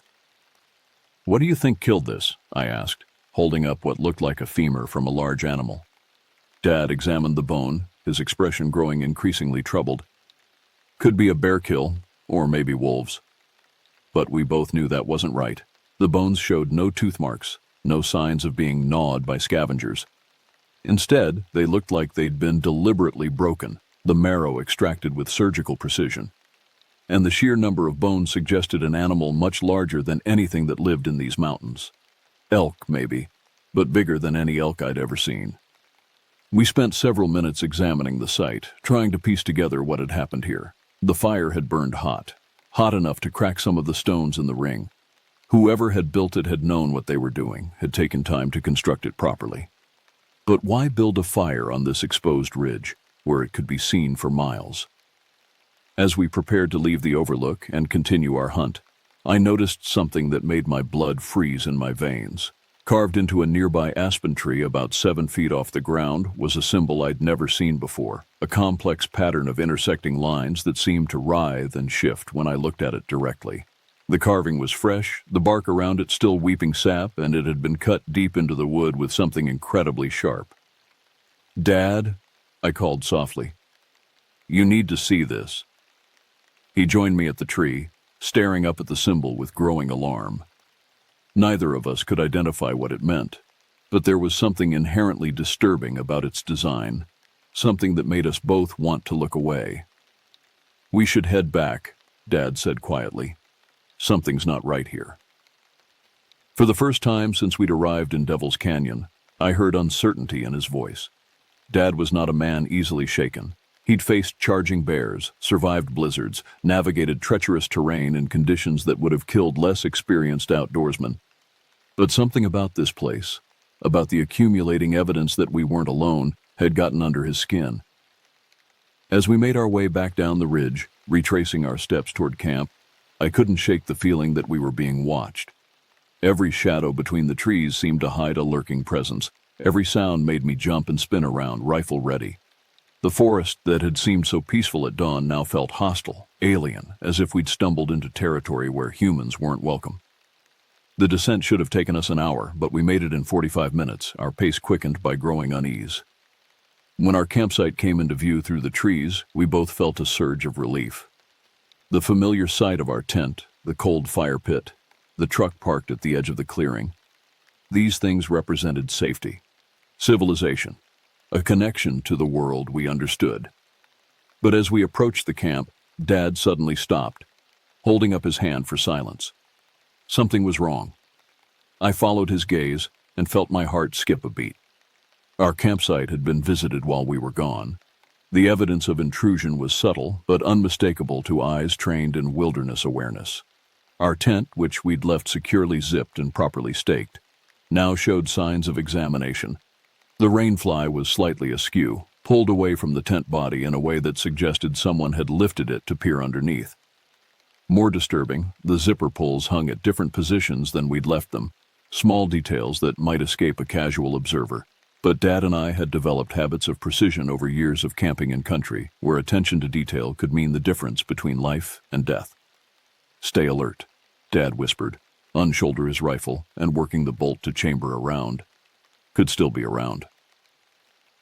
We approached our campsite with the caution of soldiers entering hostile territory, moving from tree to tree, using cover, scanning the surrounding forest for any sign of movement. Our truck appeared untouched, still parked where we'd left it, keys hidden in the magnetic box under the rear bumper. But our gear told a different story. The camp chairs we'd positioned around the fire pit had been moved. Not dramatically, but enough to create a different arrangement than the neat semicircle we'd established the night before. One chair was turned completely around, facing away from the fire toward the darkness of the surrounding forest, as if someone had sat there watching the tree line for hours.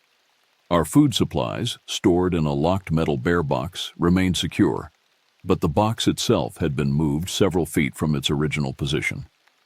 Given that the container weighed nearly 50 pounds when loaded, this suggested either multiple people or someone of extraordinary strength. More disturbing, we found clear handprints in the dirt around the box, prints that matched the strange tracks we'd discovered on the trail. "What the hell is going on here?" I muttered, kneeling beside the bear box to examine the prints more closely. The handprints were human in basic structure but wrong in proportion. The fingers were too long, the palm too narrow, and the thumb seemed to extend at an unnatural angle. Most unsettling, the prints pressed deep into the hard-packed earth, suggesting hands that had gripped with incredible force.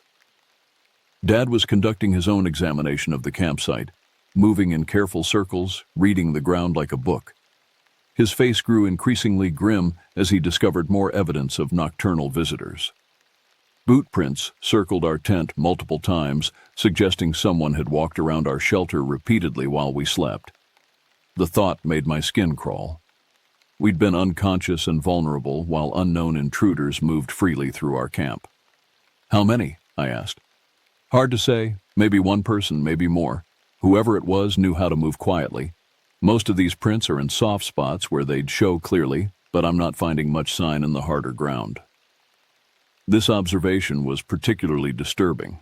It suggested our visitors weren't simply curious campers or lost hikers, but individuals skilled in wilderness craft, people who understood how to move through the forest without leaving unnecessary evidence. The selective placement of clear prints almost seemed deliberate, as if they wanted us to know they'd been here. We spent the next hour systematically searching the area around our camp, expanding our search in concentric circles. What we found painted an increasingly disturbing picture. The mysterious visitors had been thorough in their reconnaissance, examining every aspect of our presence in the canyon. They'd approached our truck, leaving faint scratches on the paint where they'd tested the door handles. They'd investigated our fire pit, stirring through the cold ashes with what appeared to be a stick or branch. Most alarming, we found evidence that they'd watched us from concealment. About 70 yards from our camp, hidden in a dense thicket of pine saplings, we discovered a crude blind, branches arranged to create a viewing position with clear sight lines to our tent and fire pit.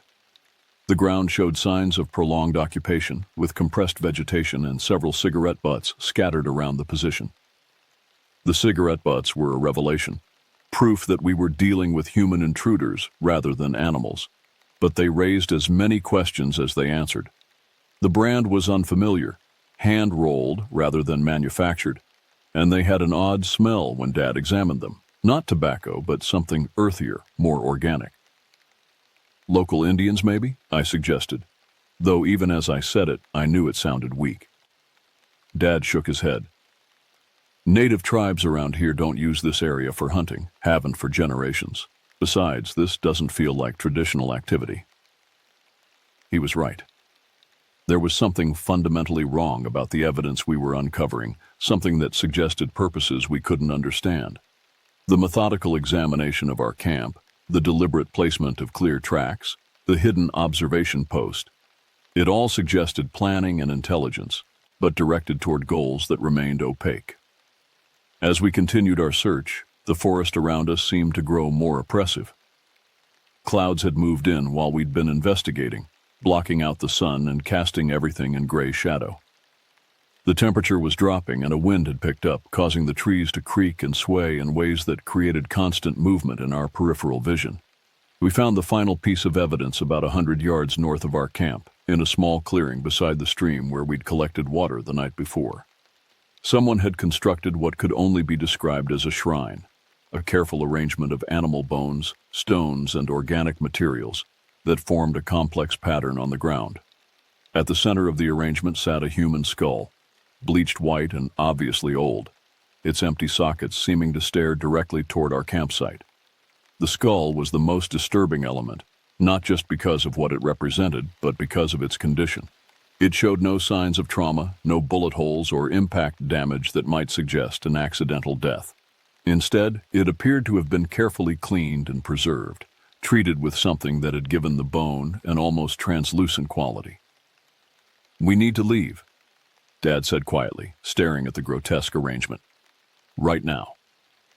I couldn't have agreed more. Whatever was happening in Devil's Canyon, we'd stumbled into something far beyond our understanding or ability to handle. The shrine represented a level of deliberate malevolence that made my hands shake as I shouldered my rifle. We returned to camp and began breaking down our gear with urgent efficiency. There was no discussion of continuing our hunt, no debate about whether we were overreacting. The accumulated evidence had crossed a line from merely unsettling to genuinely threatening, and both of us recognized that our safety depended on immediate departure. As we worked to pack our equipment, I found myself constantly scanning the tree line, expecting to see figures watching us from the shadows. The sensation of being observed had grown stronger throughout the morning, becoming an almost physical pressure that made the hair on the back of my neck stand on end. "How long do you think they've been watching us?" I asked as we collapsed the tent. "Could be since we arrived," Dad replied grimly. "Maybe longer. That fire pit at the overlook, what if they knew we were coming? What if they've been tracking us since we left home?" The thought was terrifying, suggesting a level of premeditation that transformed our situation from an unfortunate encounter with local weirdos into something far more sinister. If we'd been targeted specifically, if our movements had been monitored and predicted, then we might be walking into a trap by leaving the relative security of our campsite. But staying was clearly not an option. Whatever the risks of departure, they paled in comparison to the certainty that remaining in Devil's Canyon would expose us to dangers we couldn't even identify, let alone defend against. We loaded our gear into the truck with record speed, our movements sharp and efficient despite the adrenaline coursing through our systems. Dad performed a quick mechanical check: oil, coolant, tire pressure, fuel level, while I secured our equipment in the truck bed. Everything had to be perfect. Breaking down on the remote roads leading out of the canyon would leave us stranded and vulnerable. As Dad started the engine, I took one last look at our campsite. In daylight, it looked innocent enough, just another clearing in an endless forest, marked only by an old fire pit and some trampled vegetation. But I knew I'd never forget the feeling of menace that had grown around this place. The sense that we'd been tolerated as temporary visitors in territory belonging to something else entirely. The truck roared to life, its diesel engine sounding unnaturally loud in the mountain stillness. As we pulled away from the clearing, I found myself hoping that our departure would end whatever interest our mysterious watchers had taken in us. But deep down, I suspected that leaving Devil's Canyon would not be as simple as driving away. The forest seemed to press in around us as we navigated the narrow dirt road, branches scraping against the truck's windows like grasping fingers. And somewhere in the rearview mirror, I could swear I saw movement among the trees. Dark shapes that might have been shadows, or might have been something else entirely, following our departure with interest that felt anything but benign. The dirt road out of Devil's Canyon proved more treacherous than our inbound journey, partly due to our haste, and partly because something fundamental had changed about the landscape itself. Features I remembered from the drive-in, distinctive rock formations, fallen trees, even the shape of certain curves, seemed different now, as if the forest had rearranged itself while we slept. Dad noticed it too, his hands gripping the steering wheel tighter as we navigated turns that should have been familiar but felt foreign. "This doesn't look right," he muttered, slowing the truck to a crawl as we approached what should have been a straightforward section of road. What we found instead was a deliberate obstruction. Someone had dragged fallen trees across the track, creating a barrier that would force any vehicle to stop. The logs were massive, ancient pines that would have required heavy equipment or multiple people to move. Yet they'd been positioned with precision, creating narrow gaps that allowed foot traffic but made vehicular passage impossible. "Roadblock," Dad said grimly, putting the truck in park. "Planned and deliberate." We sat in the idling truck for several minutes, studying the obstruction and the forest around it. The trees created perfect cover for an ambush, their thick trunks and low-hanging branches providing countless hiding spots for anyone who might be watching our approach. Yet we saw no movement, heard no sounds beyond the natural whisper of wind through pine needles. "What do you think?" I asked, my voice barely above a whisper.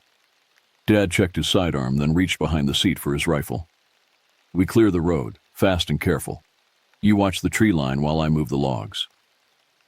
But as we climbed out of the truck, we discovered that clearing the road wouldn't be as simple as we'd hoped.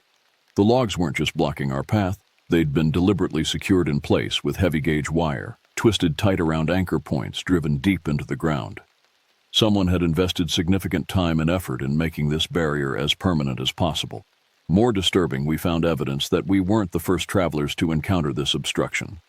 Hidden among the trees beside the road were the rusted remains of an older vehicle, A pickup truck that looked like it had been abandoned for years.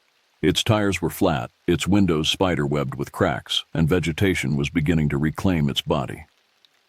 But most unsettling was the driver's door, which hung open as if the occupant had left in great haste. "Jesus," I breathed, approaching the abandoned truck. "How long has this been here?" Dad joined me, his expression grim as he examined the vehicle. The license plate was too corroded to read, but the truck's design suggested it was at least 20 years old. Inside, we found personal effects scattered across the seats. A thermos, some maps, a hunting license from 1998 made out to someone named Vernon Kowalski. "Dad," I said, pointing to something that made my skin crawl. "Look at the windshield." The glass was covered in scratches. Not random damage from years of weathering, but deliberate marks that formed the same disturbing symbol we'd seen carved into the tree at the overlook.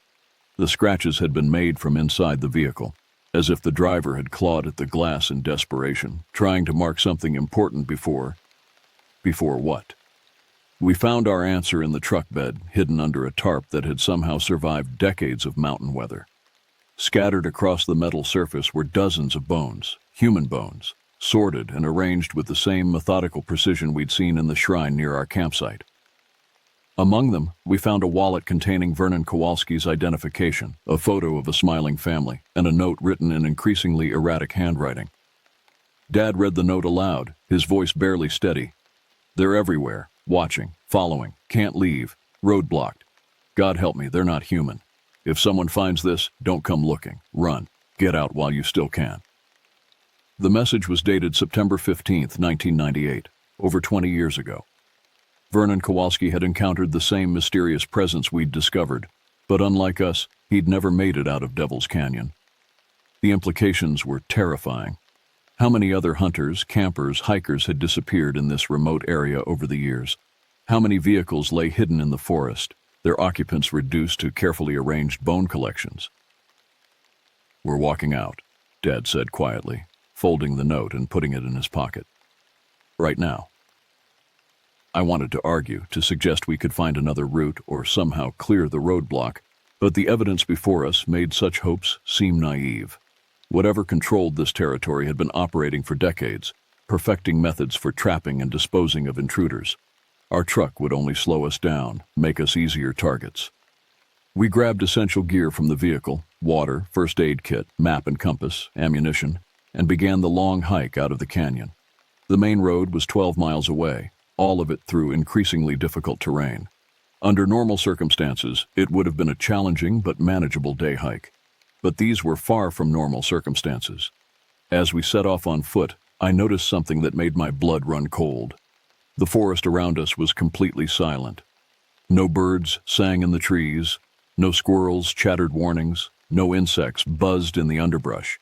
It was as if every living creature had fled the area, leaving only an oppressive quiet that seemed to muffle even our own footsteps.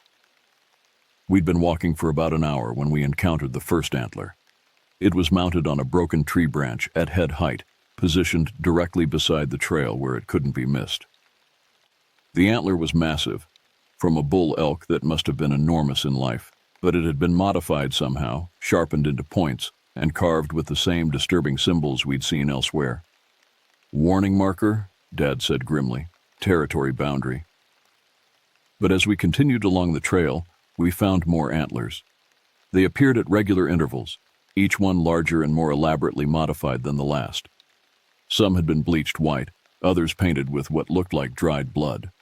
All of them bore carved symbols that seemed to twist and writhe when viewed directly, making my eyes water and my head pound. The antlers were clearly meant to intimidate, to mark territory, and warn away intruders. But they also served another purpose. They were leading us somewhere.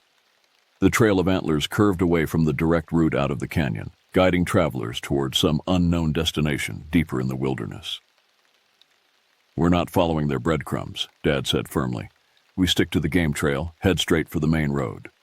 But as we tried to maintain our chosen route, we discovered that the forest itself had become our enemy. Trails we'd followed on the way in had vanished, replaced by impenetrable thickets of thorny undergrowth. Streams we'd crossed easily now ran too deep and fast to ford safely. Even the topography seemed different, with ridges and valleys that didn't match Dad's carefully annotated maps. It was as if the landscape was actively working against us, forcing us toward the antler trail whether we wanted to follow it or not. Every alternate route we attempted led to dead ends, cliff faces, or terrain too dangerous to navigate. The antlers beckoned from the one path that remained open, their carved symbols seeming to pulse with malevolent invitation. "They're hurting us," I realized with growing horror, "like cattle to slaughter." Dad nodded grimly, checking his rifle for the dozenth time. "Question is, do we let them drive us where they want to go, or do we make our stand here?" The choice was impossible. Following the antler trail meant walking into whatever trap had been prepared for us, but attempting to bushwhack through the hostile terrain would exhaust our strength and leave us vulnerable to attack when we were weakest. We were being given an illusion of choice while being maneuvered toward a predetermined outcome. As afternoon shadows began to lengthen, we made our decision. We would follow the antler trail, but on our terms. Dad took point, rifle ready, while I covered our rear. We moved slowly, carefully, studying every tree, every shadow, every potential ambush site. If we were walking into a trap, we would at least go in prepared to fight. The antlers led us deeper into the canyon, through terrain that grew increasingly surreal and threatening.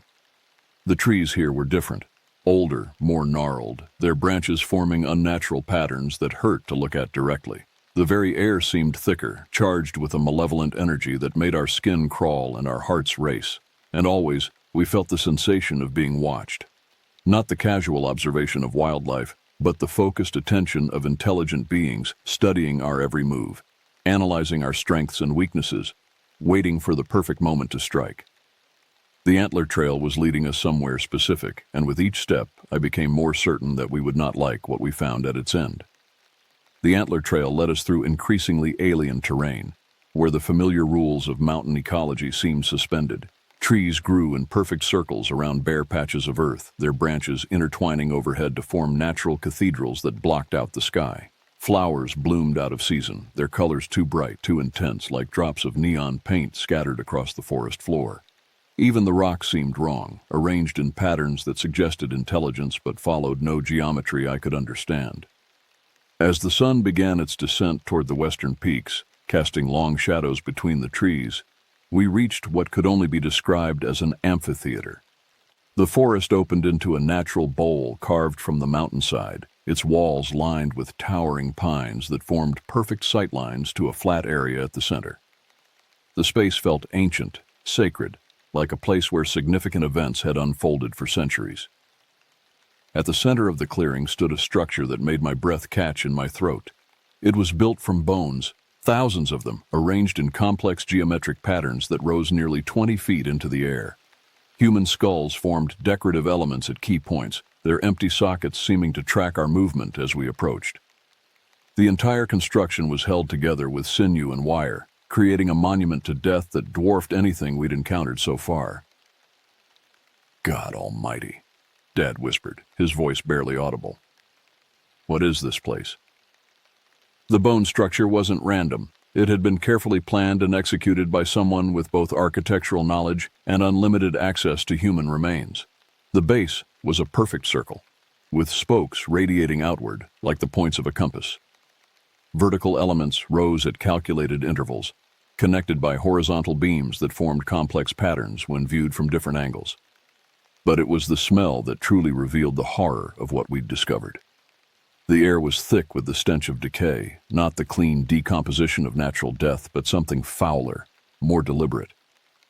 Hidden among the bones were fresher remains, strips of meat, organs, things that had been carefully preserved and displayed as offerings or warnings. We approached the structure with extreme caution, rifles ready, every instinct screaming at us to turn and run. But fascination overcame fear as we began to understand the true scope of what we were seeing. This wasn't the work of a single disturbed individual. It represented decades of systematic collection, organization, and construction. Someone, or some group, had been killing in these mountains for a very long time. "Look at this," I said, pointing to a section of the bone monument where skulls had been arranged according to size. "They're sorted, organized by age." Dad joined me, his face pale as he studied the grisly display. The smallest skulls were clearly children, arranged in neat rows like a macabre inventory. Adults were separated by gender, with male and female remains forming distinct sections of the structure. The organization was methodical, scientific, suggesting minds that approached murder with the same systematic precision others might apply to building a house. As we circled the bone monument, we discovered that each section was marked with symbols carved into strategically placed femurs and tibias. The same twisted designs we'd seen throughout the canyon, but here they were more elaborate, formed into something approaching a written language. Someone had been keeping records, documenting their work with the pride of craftsmen. "We need to document this," Dad said, pulling out his phone despite knowing we had no signal. "Police are going to need evidence." He began taking photographs, capturing the structure from multiple angles while I stood guard. The click of the camera shutter seemed unnaturally loud in the oppressive silence of the clearing, and I found myself wincing with each shot, certain the sound would draw unwanted attention. That's when I saw them. At first, they were just shadows moving between the trees at the edge of the clearing, dark shapes that might have been branches swaying in the wind. But as my eyes adjusted to the gathering dusk, I began to make out human figures.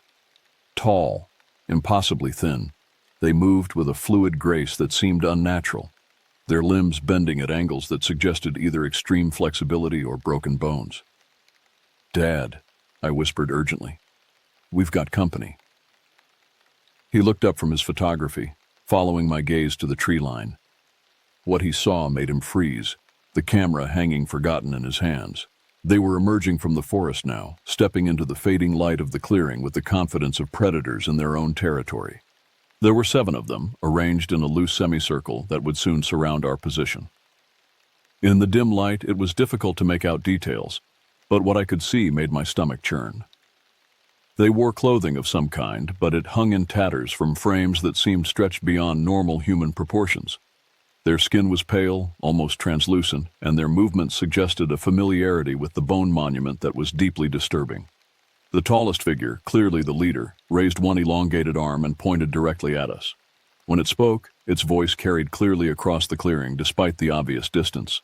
A sound like wind through dry leaves formed into something approaching human speech. "Visitors," it said, the word stretched and distorted until it barely resembled language. "Welcome to our cathedral." Dad raised his rifle, sighting on the leader's center mass. "Stay back," he shouted. "We're armed." The response was laughter, a sound like breaking glass that seemed to come from all directions at once. The figures began to move, closing the circle around us with deliberate patience. They weren't rushing, weren't showing any fear of our weapons.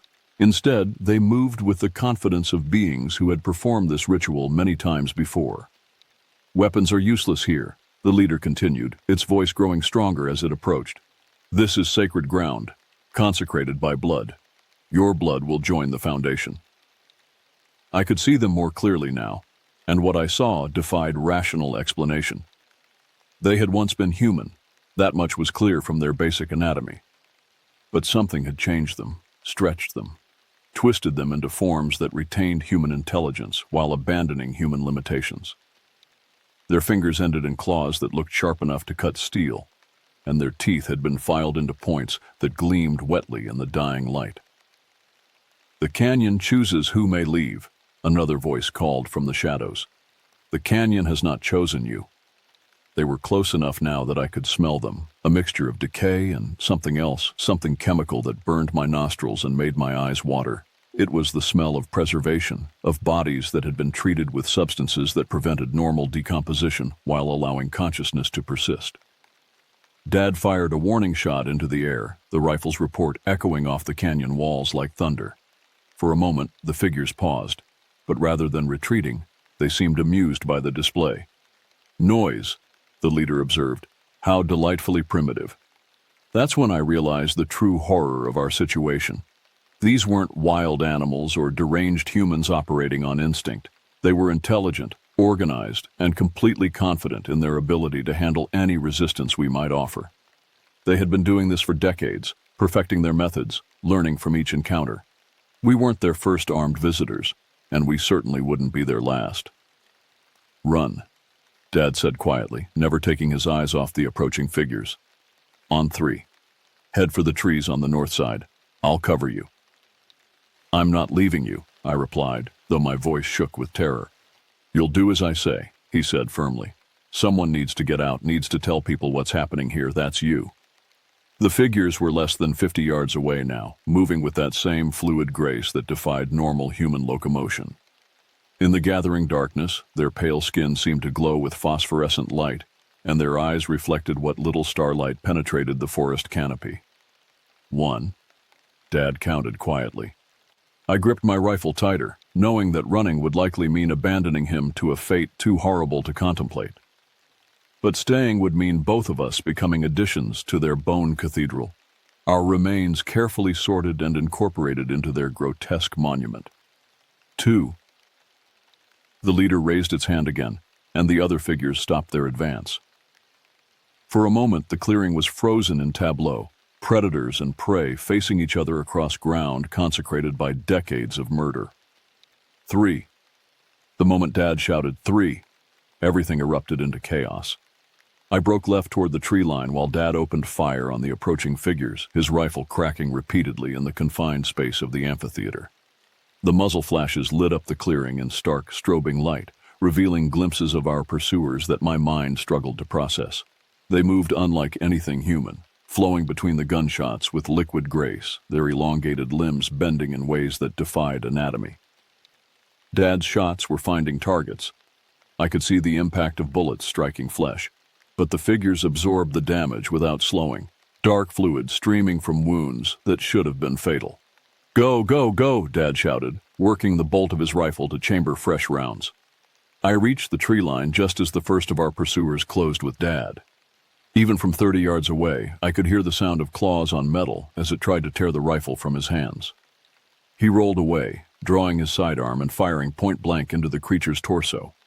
The .45 caliber bullets punched through its body with wet tearing sounds, but still, it kept coming. Part of me wanted to turn back, to help him fight, but Dad's final order had been clear. Someone had to escape, had to carry word of what was happening in Devil's Canyon to the outside world. If I died here, all evidence of this place would die with us. I plunged into the forest, branches tearing at my clothes and face as I ran through undergrowth that seemed designed to slow and entangle. Behind me, the sounds of combat continued, gunshots, inhuman screams, and Dad's voice shouting challenges that grew increasingly desperate. The forest at night was a maze of shadows and obstacles, every root and branch a potential trap for running feet. I had no flashlight, relying instead on what little starlight filtered through the canopy to navigate the treacherous terrain. My rifle slowed me down, but I couldn't bring myself to abandon it. It might be the only thing standing between me and the same fate that had befallen Vernon Kowalski. I'd been running for maybe 10 minutes when I realized the gunfire had stopped. The silence that followed was worse than the sound of battle because it suggested that Dad's resistance had been overcome. The thought hit me like a physical blow, sending me stumbling against a tree trunk where I fought down the urge to vomit. They would be coming for me now. Whatever those things were, they wouldn't be content with a single victim. The Bone Cathedral suggested they were collectors, gatherers who took pride in completing their sets. As long as I remained free, their work would be unfinished. I forced myself to start moving again, trying to remember Dad's lessons about wilderness navigation. Without compass or map, my only reliable guide was the slope of the terrain. Water flowed downhill, and following water would eventually lead to larger streams, then rivers, then roads. But in the darkness, even identifying slope was difficult, and I found myself repeatedly climbing when I should have been descending. The forest around me felt alive with malevolent intelligence. Every shadow could hide a pursuer, every sound might herald an attack. I tried to move quietly, but panic made stealth impossible. Branches cracked under my feet, leaves rustled with my passage, and my own breathing seemed loud enough to attract attention from miles away. After what felt like hours, but was probably only minutes, I heard them behind me. Not the crashing passage of human pursuers, but something far more terrifying. The soft whisper of movement through undergrowth, barely audible but getting steadily closer. They were tracking me, following my trail with the patience of experienced hunters who knew their prey couldn't escape. I tried to increase my pace, but the terrain was becoming more difficult. The slope was steepening, broken by ravines and rocky outcroppings that forced me to detour repeatedly. Each change of direction might be taking me further from safety, deeper into the wilderness that was their domain. A sound ahead made me freeze, the distinctive crack of a breaking branch. I dropped to a crouch behind a fallen log, rifle ready, trying to control my breathing as I strained to identify the source of the noise. For several minutes, nothing moved. Then I saw it. One of the pale figures was standing less than 20 feet away, perfectly motionless between two large pine trees. In the darkness, it was barely visible, but its unnatural stillness marked it as clearly foreign to the forest environment. It was waiting, watching, testing my nerves. I remained frozen behind the log, knowing that any movement would trigger an attack. My rifle was loaded and ready, but Dad's experience had shown that conventional weapons were of limited effectiveness against these creatures. Still, it was the only advantage I possessed. Minutes passed in tense silence. My legs began to cramp from the awkward position, and I knew I couldn't maintain this standoff indefinitely. Worse, where there was one pursuer, there were likely others. I might be sitting in the center of a trap, surrounded by creatures waiting for me to reveal my position. The decision was made for me when I heard movement to my left. Another figure approaching through the undergrowth. In seconds, I would be caught between them, with no room to maneuver and nowhere to run. I had to act. I rose from behind the log and fired at the nearest figure, working the bolt rapidly to chamber a fresh round. The bullet struck center mass, spinning the creature around but not dropping it. It released a scream that sounded like tearing metal, then launched itself toward my position with inhuman speed. I fired again, this shot taking it in the head and finally dropping it to the forest floor. But the sound of gunfire had given away my position to every predator in the area, and I could hear them converging on my location from multiple directions. I ran. The next hour became a nightmare of flight through hostile terrain, pursued by enemies who seemed to know the forest better than any human could.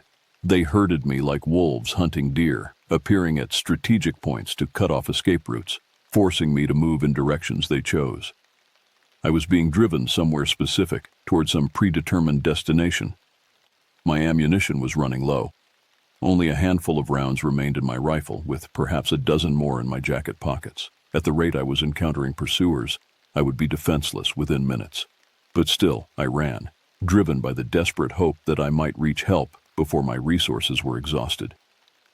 The forest began to thin as I climbed higher into the mountains, the dense pine stands giving way to rocky terrain dotted with stunted trees.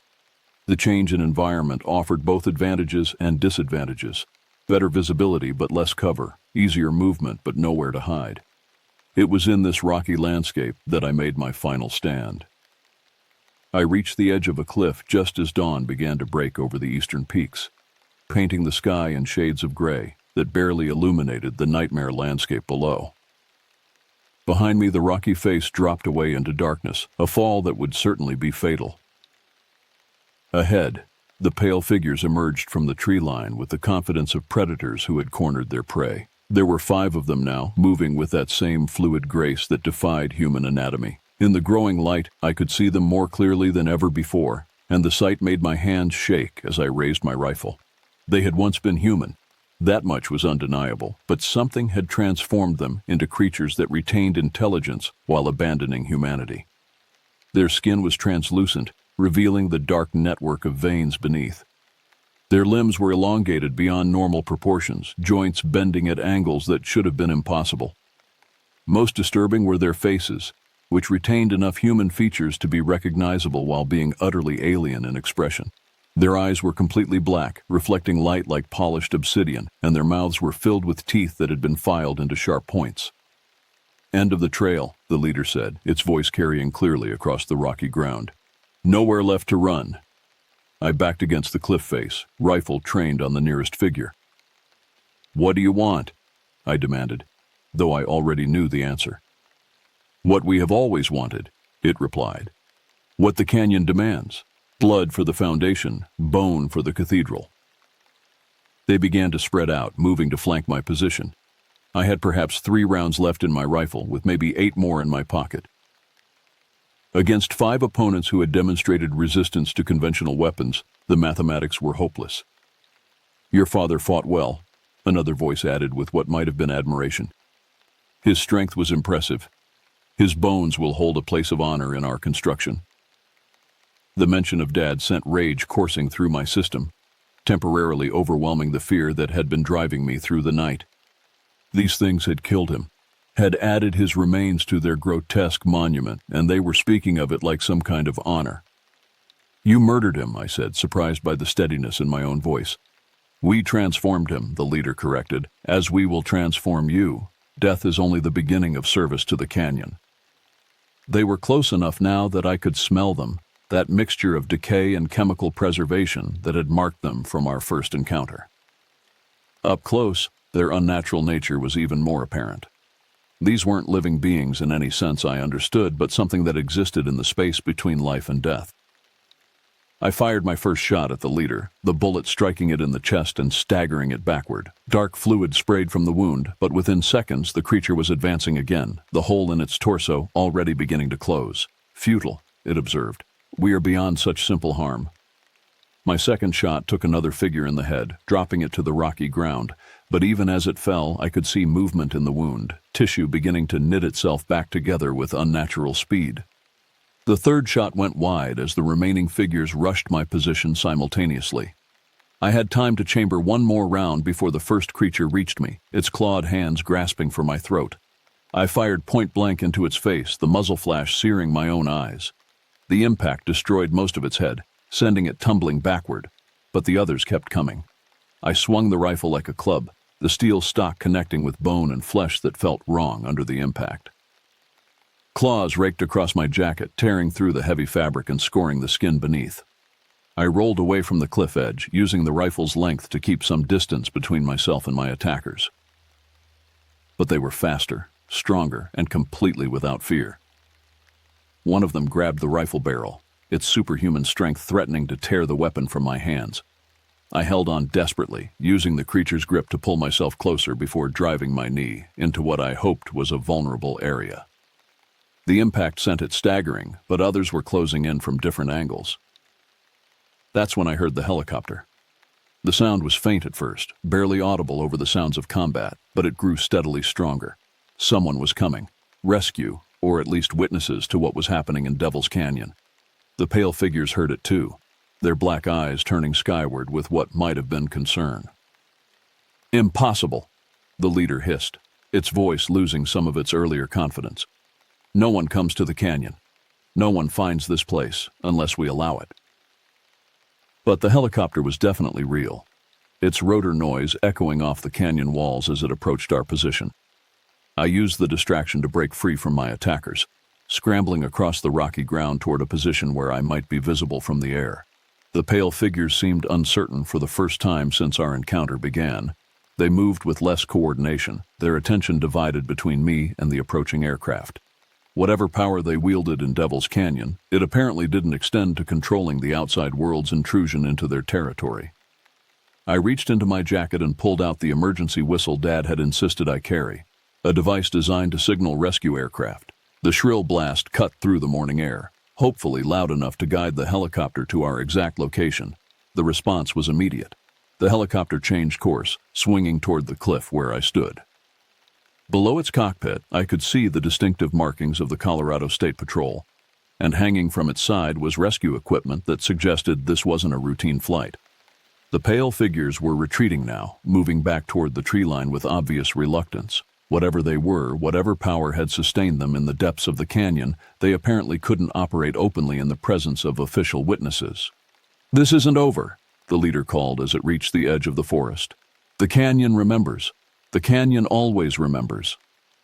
Then they were gone, vanishing into the forest with the same fluid grace that had marked their approach.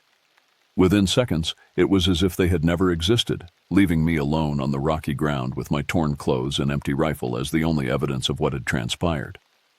The helicopter circled twice before finding a place to land on a relatively flat section of the cliff. 2 state troopers emerged, followed by a medic who immediately began checking me for injuries. Their questions came in rapid succession. Who was I? How had I gotten here? Where were the other members of my party? I tried to explain, but even as I spoke, I could hear how insane my story sounded. Pale creatures that absorbed bullet wounds, bone cathedrals built from decades of murders. My father killed defending our escape. It was the stuff of nightmares, not police reports. Son, one of the troopers said gently, you've been through something traumatic. Sometimes the mind creates explanations for things we can't understand. But they took me seriously enough to organize a search, calling in additional aircraft and ground teams to scour Devil's Canyon for evidence of what I'd described. What they found was enough to launch one of the largest criminal investigations in Colorado history. The search teams found our abandoned truck first, still parked beside the roadblock that had forced us to continue on foot. The barrier itself was exactly as I'd described. Massive logs secured with heavy wire, positioned to trap vehicles while allowing foot traffic to pass. But it was what they discovered in the surrounding forest that transformed my account from the ravings of a traumatized teenager into the foundation of a federal investigation. Vernon Kowalski's truck, with its cargo of carefully arranged bones, provided the first concrete evidence that something terrible had been happening in Devil's Canyon for decades. The forensic team that examined the remains confirmed that they were human, representing at least 15 different individuals of various ages. More disturbing, several of the bones showed signs of deliberate modification, carving, sharpening, and treatment with preservatives that prevented normal decomposition. The search for Dad's body led them to the bone cathedral I'd described, though what they found was far worse than even my traumatized account had suggested. The structure was massive, constructed from the remains of dozens of victims accumulated over what the forensic anthropologists estimated to be at least 30 years. Hidden chambers within the construction contained preserved organs, clothing, and personal effects that told the stories of people who had vanished without a trace. But of Dad himself, they found no sign. His rifle was discovered near the cathedral, along with spent brass casings and blood evidence that confirmed a firefight had taken place. Yet his body was nowhere to be found, leading investigators to conclude that he had either been taken alive or his remains had been removed for purposes they didn't want to contemplate. The pale figures I'd described were never found, despite extensive searches using thermal imaging, tracking dogs, and ground-penetrating radar. The forest showed signs of recent habitation, cave systems that had been modified for human occupation, underground chambers stocked with preserved food and primitive tools. But whoever had been living in Devil's Canyon had vanished as completely as if they'd never existed. The official investigation lasted 8 months, involving multiple federal agencies and forensic experts from around the country. What they uncovered painted a picture of systematic predation stretching back generations, a cult or clan of individuals who had claimed Devil's Canyon as their territory and eliminated anyone who intruded upon it. DNA evidence recovered from the Bone Cathedral identified victims from across the western United States, people who had disappeared while camping, hunting, or hiking in remote areas.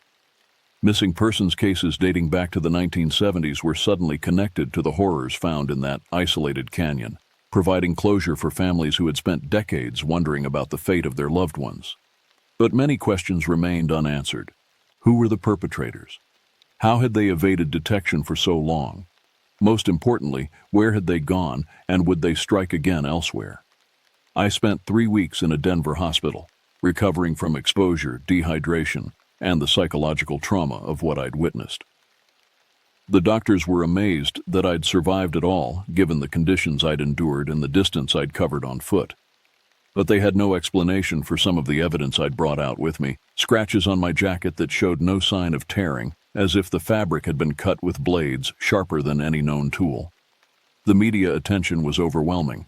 My story became national news, spawning documentaries, books, and countless internet theories about what had really happened in Devil's Canyon. Most focused on the human perpetrators, treating the case as an extreme example of cult behavior in isolated areas. Few gave credence to my descriptions of the pale figures and their unnatural abilities. I didn't blame them.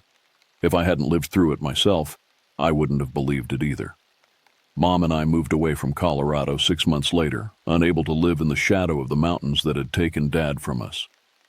We settled in suburban Kansas, about as far from wilderness as we could get while remaining in the continental United States.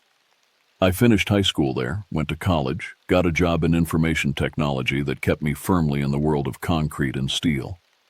But I never forgot what I'd seen in Devil's Canyon, and I never stopped watching the news for signs that they might have returned. Over the years, there have been occasional reports that caught my attention: hikers disappearing in remote areas, campsites found abandoned with no explanation, bone arrangements discovered in places where they didn't belong. Each time I contacted the investigating authorities, sharing what I knew about the methods and patterns I'd observed. Most dismissed me as a crank, someone whose traumatic experience had left him seeing connections where none existed. A few took me seriously enough to follow up, but none ever found evidence as conclusive as what had been discovered in Devil's Canyon. The area itself was closed to public access indefinitely, declared a crime scene, and then later a research site for federal agencies studying cult behavior and organized predation. Guard posts were established at all known access points, and regular patrols were instituted to ensure that no one could return to continue the work that had been interrupted. But I knew it wouldn't be enough. Whatever those pale figures were, whatever power had sustained them for decades in that remote canyon, it couldn't be contained by government barriers and warning signs. They were patient, intelligent, and completely committed to their cause. They would wait, adapt, and eventually find another place to continue their work. 3 years have passed since that October morning when Dad and I drove into Devil's Canyon, expecting nothing more than a successful hunting trip. I'm 20 now, working in a climate-controlled office building surrounded by millions of people, about as far from the wilderness as a person can get. But every night when I close my eyes, I'm back on that cliff face, watching pale figures emerge from the forest with predatory grace.